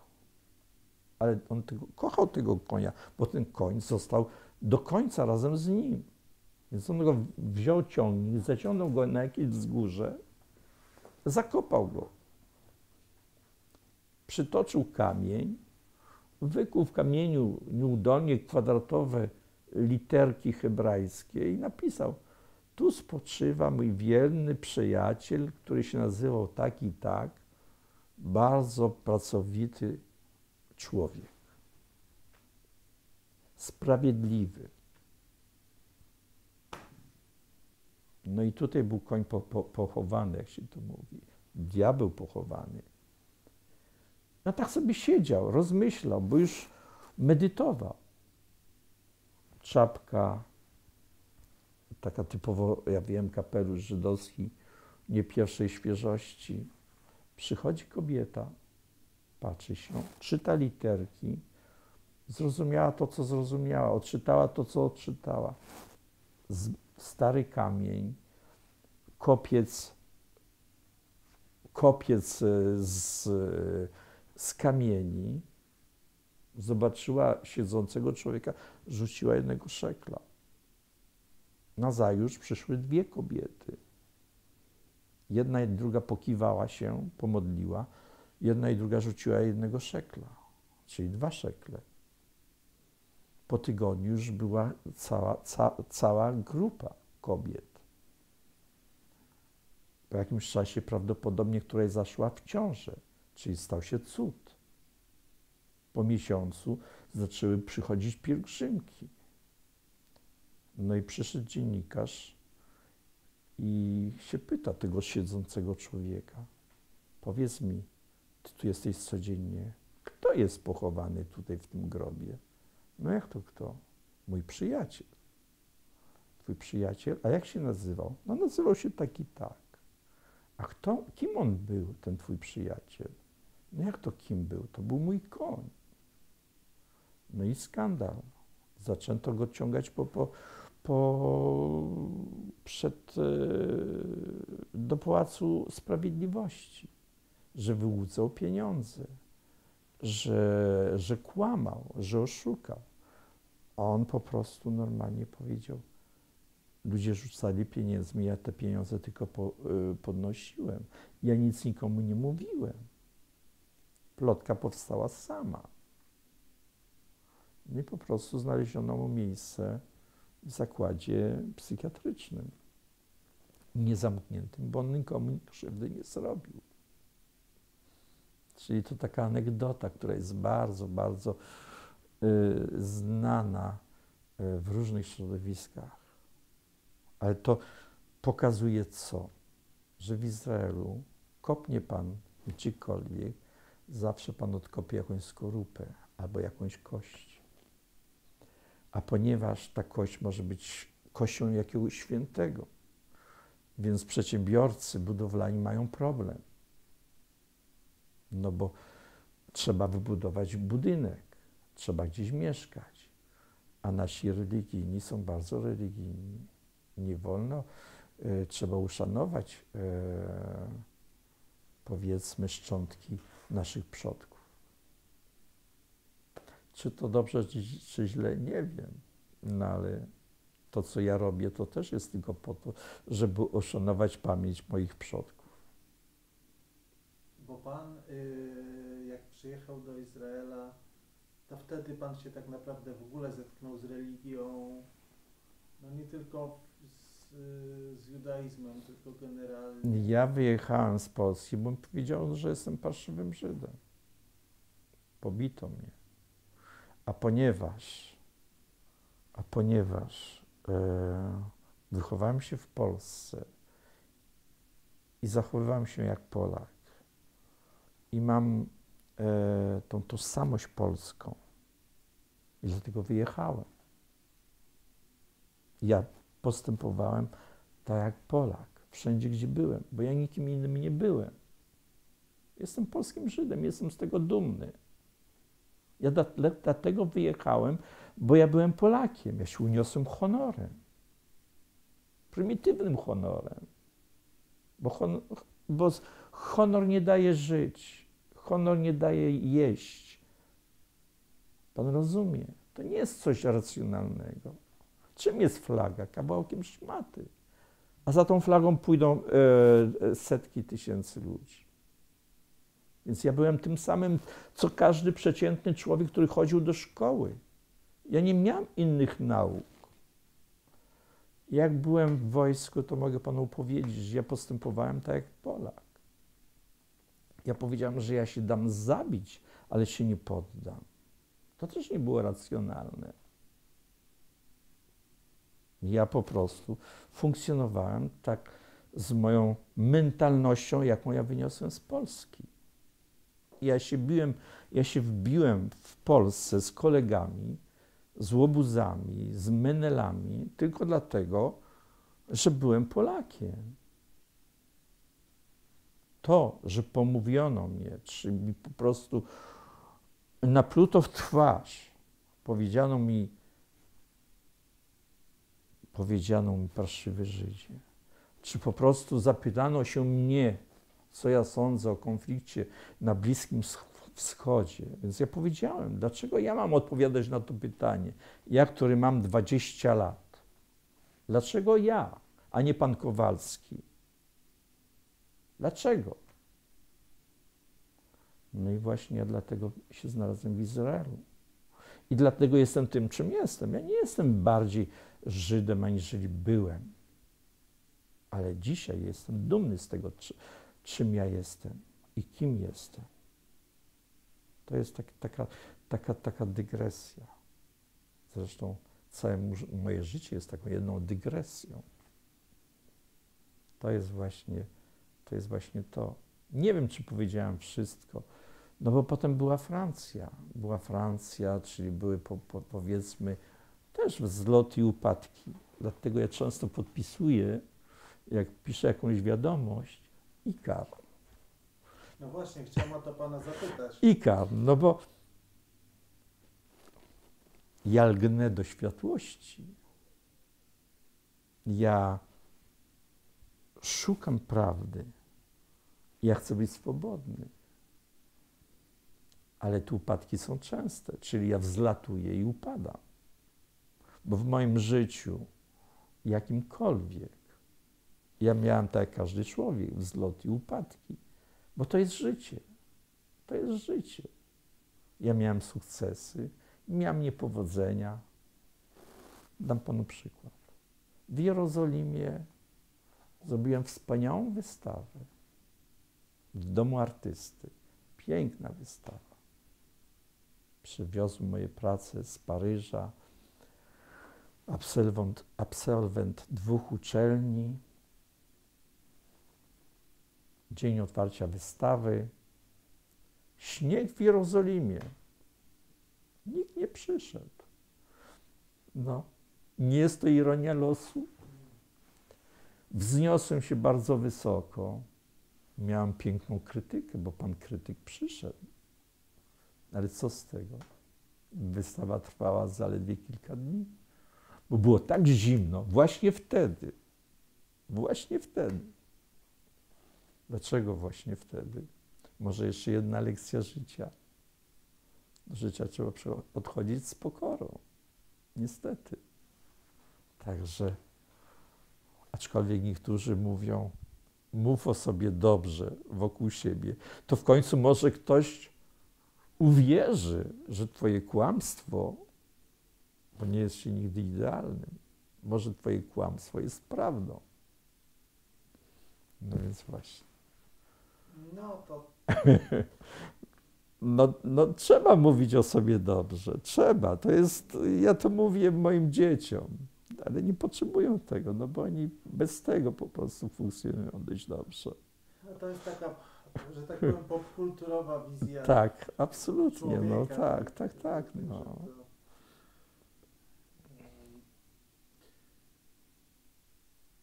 Panie Ryszardzie, chciałbym jeszcze zapytać o to, czy po wyjeździe z Polski pan utrzymywał kontakty z kimś w Polsce w ogóle?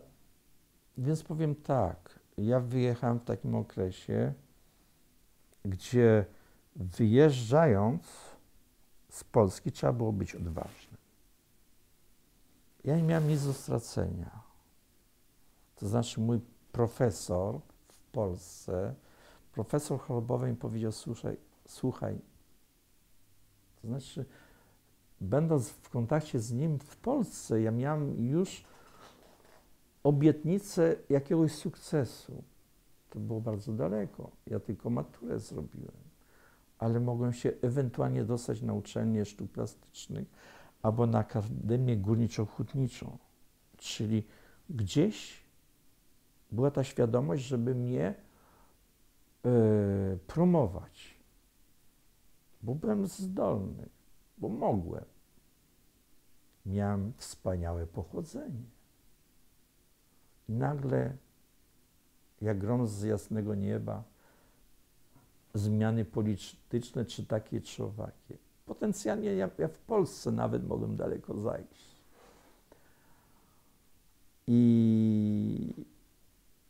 Bo, przepraszam, że przerwę, pan profesor, ja oglądałem fragment wywiadu, on powiedział coś takiego, że on panu powiedział, że jak wieje wiatr ze wschodu, to trzeba iść z tym Bardzo wiatrem. dobrze pan powiedział. No on by po prostu mi podpowiedział. Ale właśnie, i co to znaczy tak naprawdę? Idź z wiatrem, nie idź nigdy pod wiatr. Korzystaj z okazji, jaka się natrafiła, bo wtedy, żeby wyjechać, no to trzeba było być Żydem. Bo tylko Żydzi mieli tą sposobność. Gomułka powiedział. Czy to był zaszczyt? Czy to było przekleństwo? Czyli nas namaszczono wtedy. Nas po prostu wyklęto. Nie wiem, czy pan ma tą świadomość. Po prostu pokazano. To są Żydzi, którzy są odpowiedzialni za wszystko, co się w Polsce stało. A Żydzi nie mieli nic wspólnego z tym. Nic. Rezultat był taki, jaki był. Potem, powiem panu szczerze, ja może napisałem 2-3 listy, wysłałem jakieś pieniądze, ale powiem panu szczerze, znając rzeczywistość polską, ja się bałem mieć kontakty z ludźmi, których kochałem. Bo ja tym ludziom mogłem zaszkodzić. Przecież wtedy ja doskonale wiedziałem, że się pytano, jak ktoś, powiedzmy, szedł na Akademię Wojskową, szedł do wojska, czy na policję, po prostu musiał zadeklarować się, czy ma kogoś za granicą. No taka była prawda, to nie jest coś zmyślonego. I ja się bałem o tych ludzi. Potem wiatr powiał w inną stronę. Ja mówię, że wtedy wyjechać trzeba było być odważnym i żeby zostać też trzeba było być odważnym, bo byli ludzie, którzy nie wyjechali. Trzeba było mieć dużo odwagi, bo nigdy nie wiadomo było, jak się wszystko rozwinie. Niestety historia udowodniła, że nigdy nie wiadomo, czy się robi dobry krok, czy nie. No przecież wojna wybuchła. Wielu ludzi mogło uciec, wyemigrować. Nawet jeżeli wyemigrowali, poszli na wschód albo na zachód. Byli tacy, którzy zostali. Co ich spotkało? Tych, którzy zostali. To jest zawsze wielka niewiadoma. Nikt nie chce zostawić swojego domu, swojego życia. Taka jest prawda. Taka jest prawda o dzisiejszych emigrantach. Są masy ludzi, którzy wyjeżdżają, chcą zmienić życie, żyć lepiej, uciec od wojny. Ja widzę każdego rana, wychodzę z domu, idę na moją poranną przechadzkę i powiem panu szczerze, ja widzę Cyganów, ja widzę czarnych z Afryki, leżą, śpią na kratach, które przykrywają wyziewy z metra. Tam jest ciepło. Ci ludzie śpią pod gołym niebem, czyli od spodu jest im ciepło, a z góry pada deszcz albo śnieg. Któregoś dnia wychodzę i widzę pani Cyganka po prostu myje swoje dziecko. Jest zimno, a ona je myje w butelce wody. Po prostu dziecko jest rozebrane i jest zimno. I ja napisałem wiersz, nie wiem, czy pan odebrał ten wiersz, Romi, gdzie dziecko po prostu śni, jest Boże Narodzenie, ale w Boże Narodzenie nikt o tym dziecku nie pamięta. On jako prezent od Mikołaja, wigilijny prezent, on dostaje gwiazdkę z nieba. Ale ta gwiazdka z nieba, ona rano zgaśnie, a pani z opieki, z Armii Zbawienia mu poda tylko garnuszek ciepłej zupy. Przecież to jest coś strasznego. XXI wiek. Ja się pytam, gdzie jest ten humanizm? Gdzie są wszyscy przedstawiciele wszystkich religii? Moralni przedstawiciele społeczni naszych społeczności. Gdzie? Gdzie jest sumienie? I nie jest rozwiązaniem, że ja temu człowiekowi rzucę złotówkę, czy ja mu rzucę 1 euro. Ja mu nie pomogę, bo to nie ma rozwiązania. Bo człowieka trzeba wychować, wykształcić. Tego człowieka trzeba nauczyć, to jest takie powiedzenie. To znaczy, nie daj człowiekowi ryby. To jest biblijne powiedzenie. Nie daj mu ryby, tylko naucz go złapać tą rybę. żeby ten człowiek był samodzielny. Taka jest prawda.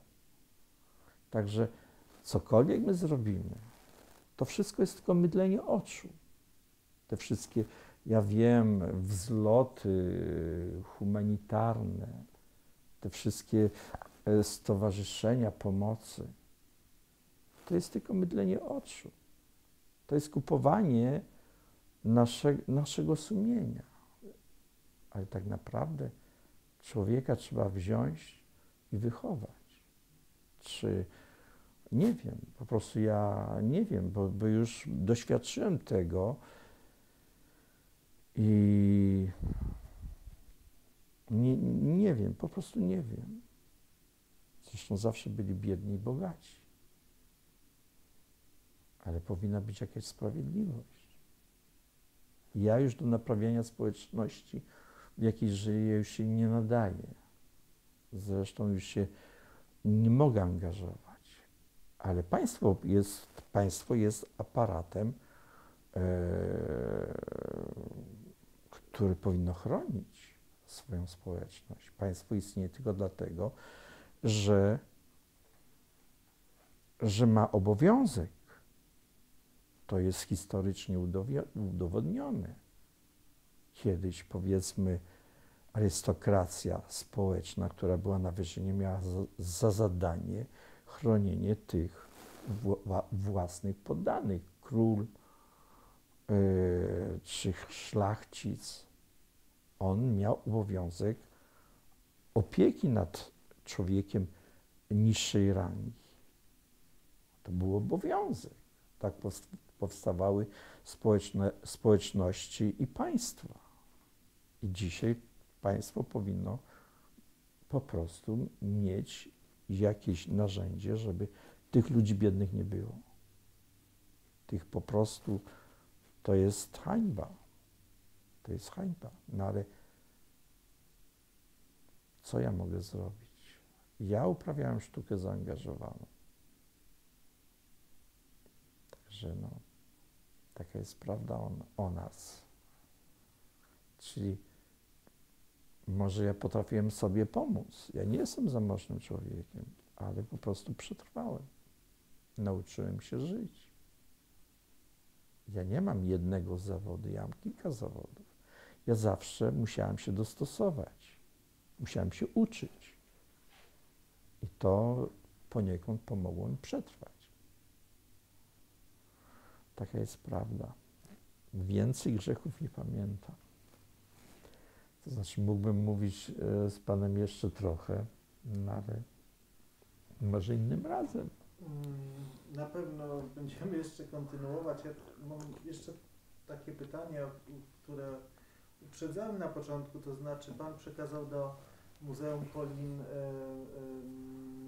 no, kilka grafik i rozumiem 2 matryce. Jakby Pan mógł trochę opowiedzieć, w kilku słowach powiedzieć coś o tych grafikach i o tych matrycach. No więc powiem to w taki sposób. Jak byłem w Izraelu, ja uczyłem się, dużo pracowałem i w ramach moich studiów były różne formy ekspresji artystycznej. To były przedmioty, normalne przedmioty. Więc była, powiedzmy, grafika użytkowa, design, gdzie myśmy po prostu poruszaliśmy tematy, to znaczy grafika użytkowa to jest bycie artystą komercjalnym, czyli trzeba było sprzedać ideę, przedmiot, po prostu stworzyć taką oprawę graficzną, żeby ten przedmiot był widzialny, albo idea, którą powiedzmy ktoś reprezentował, znaczy książka, gazeta, żeby to było sprzedalne i widziane. Widziane w kontekście sklepu, ulicy. Więc trzeba mieć wiedzę o człowieku. Trzeba mieć wiedzę o psychologii człowieka. Trzeba wiedzieć prawie wszystko o społeczności, w której się by pracowało. Trzeba wiedzieć, kim jest człowiek. Po prostu to jest, ja bym to tak nazwał, słyszałem takie pojęcie inżynieria społeczna. Jest coś takiego. Ale co to jest? Normalnie. To jest manipulacja człowiekiem. No. W Ameryce, gdzie wszystko się manipuluje,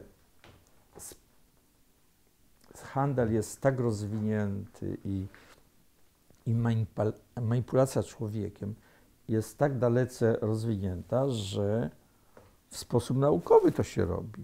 Reklama jest przekazywana po prostu w sposób naukowy. Czyli, dam przykład, tego w Europie nie można robić.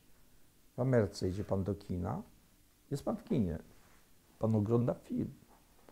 Jedna klatka jest poświęcona reklamie. Pan tej klatki nie widział nawet. Ale ta klatka z reklamą dotarła już do pana świadomości. Pan wyjdzie, zobaczy tą samą reklamę w innych okolicznościach. Czy to w metrze, to jest ułamek sekundy. Pan przejedzie. I w ten sposób jest pan manipulowany. To znaczy sprzedano panu hamburger, buty, jakąś kampanię wyborczą. Czyli, więc ja uczyłem się tego, ale w ramach moich studiów ja się uczyłem również malarstwa, również grafiki.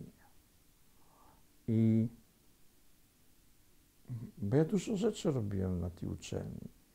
Chodziłem na przedmioty, które były, bym powiedział, w dziedzinie sztuki przedmiotami ścisłymi, które moje zdolności artystyczne miały być transponowane na płaszczyznę handlową.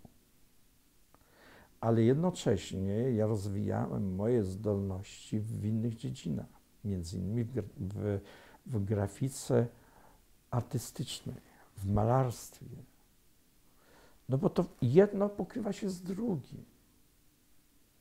Rezultat był taki, że ja po prostu funkcjonowałem na swój sposób. I tu był problem, bo ja w tej społeczności studenckiej, ja przyjechałem z Polski, która miała specyficzną kulturę. Ja miałem przykłady artystów plastyków, grafików wspaniałych, tylko że w Polsce jeszcze nie było tego postępu handlowego. W Polsce nie mówiono się, że mówiono, ale to jeszcze nie istniała ta świadomość, reklama jest dźwignią handlu. To jeszcze, znaczy było takie hasło, ale ci najwspanialsi plakaciści polscy, oni byli artystami ulicy.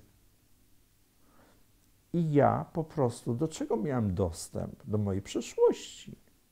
Ja byłem artystą, grafikiem w dziedzinie handlowej. I to, co ja robiłem, ja mogłem korzystać ze wszystkich doświadczeń z Zachodu.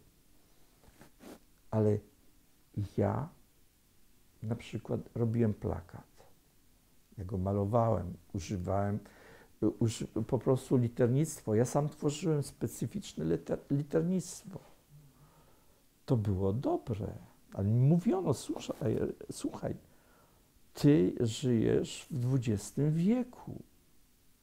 Wiadomość, którą ty mi przekażesz, ona musi być błyskawiczna. I społeczeństwo, które jest wokół ciebie, jest bipolar, dwubiegunowa. Owszem, twój plakat jest kwiatem ulicy, twój plakat może być zauważony, ale żebyś pamiętał, że jeśli chodzi o pracę, nawet twój przyszły klient, on jest już zdegenerowany. On nie wie, czym jest sztuka. On nie podejmie twojej idei, bo on oczekuje od ciebie czegoś innego. Jak ja pokazywałem mój projekt, to były zawsze wielkie dyskusje. To znaczy, jak były, powiedzmy, sprawdziany okresowe, bardzo często mieliśmy konsultantów przyjeżdżających z Holandii, z Anglii, to zawsze dyskutowano na mój temat, bo ja byłem inny. I ci ludzie, którzy skończyli tą uczelnię, to znaczy nas było 6. I zaletą tego, to znaczy była straszna selekcja, bo oni nie musieli, to znaczy zapotrzebowanie było niewielkie, ale oni chcieli stworzyć osobowości. I każdy z nas, który kończył szkołę, był kimś. To znaczy miałem kolegę, który był wspaniałym fotografem. I fotografię on wykorzystał w strefie reklamy. I był dobrym grafikiem, funkcjonował. Notabene bardzo religijny człowiek. Drugim kolegą to był też facet, który był religijny. I on się wyspecjalizował w projekcie opakowań. Do tej pory pracuje jako projektodawca opakowań różnych.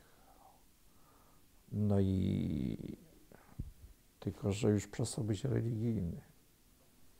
Właśnie go spotkałem 2-3 lata temu. Potem no, trzeba było być naprawdę czymś wyjątkowym. Kimś, kto miał coś do powiedzenia. No i miałem coś do powiedzenia. Może nawet za dużo. No ale to już inna, powiedzmy, już inna strona mojej osobowości, która się formowała, tak jak zresztą każda osobowość. No także. Czyli dlaczego teraz Więc do czego zmierzamy? Traf chciał, że ja, ponieważ u mnie było takie zaangażowanie osobiste, czyli dla mnie sztuka to było poniekąd zaangażowanie i uduchowienie, bo spotkałem bardzo znanego artystę, malarza, się nazywał Josel Bergner. On był malarzem surrealistą, to znaczy on był pod wpływem surrealizmu europejskiego. I on po prostu na płaszczyźnie poezji robił rzeczy fantastyczne. To znaczy on brał obiekty i po prostu to były tarła, zegary, to były owoce, które były w świecie, do których nie należały tak naprawdę. No bo tarła, on przykształcał tarła, na przykład znany obraz, 3 tarła wiszące na krzyżu. Te tarły to już były osoby. No i nie będę kontynuował. Sam fakt, że on powiesił te tarła, zegary, które unosiły się nad morzem, czy garki, żelazka, to byli ludzie. Ten temat poniekąd był mi bliski. On mi utkwił w pamięci. Tylko że ja nie chciałem podejmować tego tematu, bo to był temat już, ja nie chciałem należeć do nikogo, to znaczy do żadnego nurtu, ja chciałem po prostu być sobą. Traf chciał, że odkryłem grafikę, drzeworyt, istniały tylko dwie możliwości, kontrast, biel i czerń. Dwie rzeczy, to znaczy dobro i zło. Jak pogodzić to? Jak wyrazić ogrom uczuć ludzkich? I zacząłem tak pracować, parać się. Powiększałem, pomniejszałem, bo inny świat jest z punktu widzenia dziecka, on widzi zupełnie coś innego. Z punktu widzenia mrówki, on widzi zupełnie coś innego. Tutaj ilustracja. Czym jest ilustracja? Pan widzi świat z innej strony. Więc ja po prostu dążyłem do tego świata.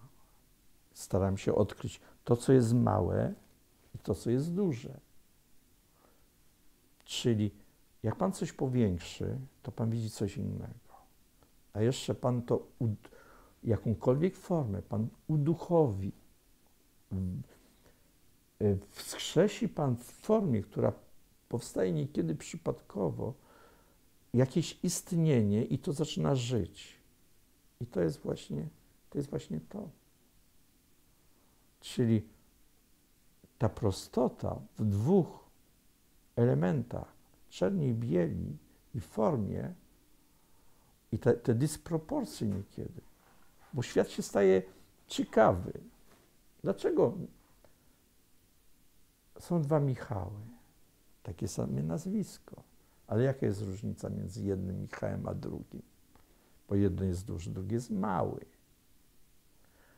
A ta różnica jeszcze bardziej staje się interesująca, bo jak ten duży zaczął krążyć, to ten mały nie mógł zdążyć. I to samo jest w sztuce. Jak ja Panu pokażę dwie rzeczy, takie same jak moje ręce, ale to moje ręce nie są takie same identycznie. Jeżeli jest dysproporcja, to staje interesujące, bo Pan się zaczyna zastanawiać, dlaczego to jest interesujące. I ten temat kontrastów jest wszędzie widoczny. Jest jakaś społeczność. Jeżeli jest Pan trochę inny, to Pana się widzi. Na wsi jest dziecko, które się nie rozwijało normalnie. Każdy to dziecko znał. To była kara boska. A temu dziecku, gdyby się dało możliwość rozwoju, to dziecko stawałoby się normalne. Ale czym jest normalność? Tu jest właśnie pytanie, czym jest normalność? W tym świecie, w którym my przeżyliśmy. Czy człowiek, który przeżył to, co przeżył i chodzi po ulicy i śpiewa, czy zbiera odpadki, bo się boi, że jutro nie będzie miał co jeść. On już się staje nienormalny. Ale nikt nie wie, gdzie jest normalność. Czy rzeczą normalną jest to, że nagle narody wstają przeciwko sobie? Że my dzisiaj musimy się nawzajem zabijać? Ale takie jest prawo wojny. Niestety. Ja cały czas z tym żyję i stawiam sobie pytania. Dlaczego? Po co? Na co?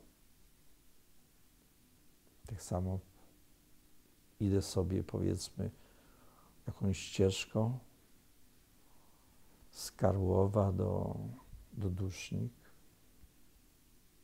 w lasach i się pytam. Stawiam pytania. Robię jakąś grafikę, pytam się, dlaczego? Te moje postacie są koślawe, garbate, ślepe, ale są. No i to jest właśnie temat, no niestety, no. Dlatego tak też piszę. No, w Paryżu pracowałem. Miałem szczęście mieć dobrą posadę. Zanim przyszedłem do pracy, wstępowałem do kafejki i obserwowałem ludzi. Podczas przerwy wychodziłem na tak zwany lunch. Szedłem na kawę i obserwowałem ludzi. Pisałem. W tej dzielnicy spotkałem różnych ludzi. Fantastycznych ludzi. I tutaj też można opowiadać historię po historii. I ja to po prostu opisywałem. Ludzi po prostu wypatrzonych. Na przykład, jestem w kafejce, widzę człowieka. Zawsze stoi przy kaloryferze. Jest mu zimno. Mówi z akcentem hiszpańskim. Popaj. Co ty robisz, Popaj? No muszę się zagrzać, bo w mojej piwnicy było zimno. Popaj, skąd ty jesteś? No, przybyłem z Hiszpanii. A kiedy przybyłeś? A to były czasy, kiedy była wojna w Algierii. No dobrze, a co ty tam robisz? Dlaczego kulejesz? Więc on mówi. No wiesz, ja byłem w Legii Cudzoziemskiej. A jak ty się dostałeś do Legii Cudzoziemskiej? No wiesz, była manifestacja. Ja przypadkowo znalazłem się. Było pełno ludzi. Wszyscy biegli w inną stronę. Ja też zacząłem biec. Złapali mnie i postawili mnie przed taką możliwością. Albo się angażuję do Legii Cudzoziemskiej, albo idę do więzienia. Więc poszedłem. Na szczęście dużo nie powalczyłem. Przeszkolili mnie. Poszedłem, pierwsza potyczka, dostałem postrzał w nogę. Zdjęli mi nogę. Dali mi nogę z plastyku. I teraz chodzę i kuleję. No i co? No i żyję. Mam nawet rentę wojskową. Są bardzo szczodrzy wobec mnie, ale jestem sam. Ja nie mam żadnego dokumentu, bo za każdym razem gubię mój dokument, bo za każdym razem gdzieś uciekam, albo się upiję, albo mnie pobiją. A jak już dostanę nowy dowód osobisty, to go gubię. Dostaję rentę przez jakiś czas i mam dużo kolegów. Jak mam pieniądze, to mnie każdy zna. Najlepiej się czuję tu, koło tego kaloryferu, bo pomogę przy zbieraniu naczyń, przy myciu naczyń i dostanę kufel piwa, który mnie nie kosztuje. Historia. I takich ludzi ja widziałem pełno. Inny człowiek chodzi po Paryżu, po Belleville, taka dzielnica, w której pracowałem. Pełno. Znaczy ta dzielnica była dzielnicą wszystkich emigracji, czyli tam najpierw byli Żydzi z Łodzi, z Polski, krawcy, mieli swoją chwilę chwały, upadków i Karowie. Potem byli Żydzi z Afryki Północnej, potem byli Chińczycy, Arabowie, Turcy. Każda fala emigracji przynosiła nowych osiedleńców. Dzielnica po prostu byłych rzemieślników. Ludzi w Paryżu, którzy po prostu, życie ich ustawiło w najgorszej dzielnicy.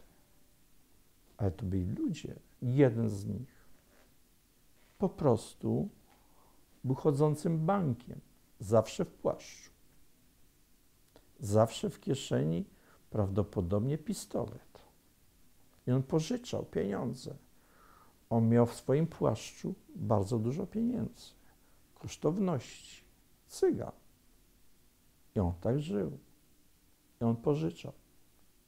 Czyli tak zwany Lombard ambulant, czyli po prostu chodzący bankier, no. Bardzo zamożny. Jak on mógł przetrwać, że go nikt nie okradł? Najprawdopodobniej opowiadał niestworzone bajki, żeby stworzyć wokół siebie aurę, która go zabezpieczała. Nagle zniknął, nikt go nie szukał. Nikt się nie pytał o jego życie.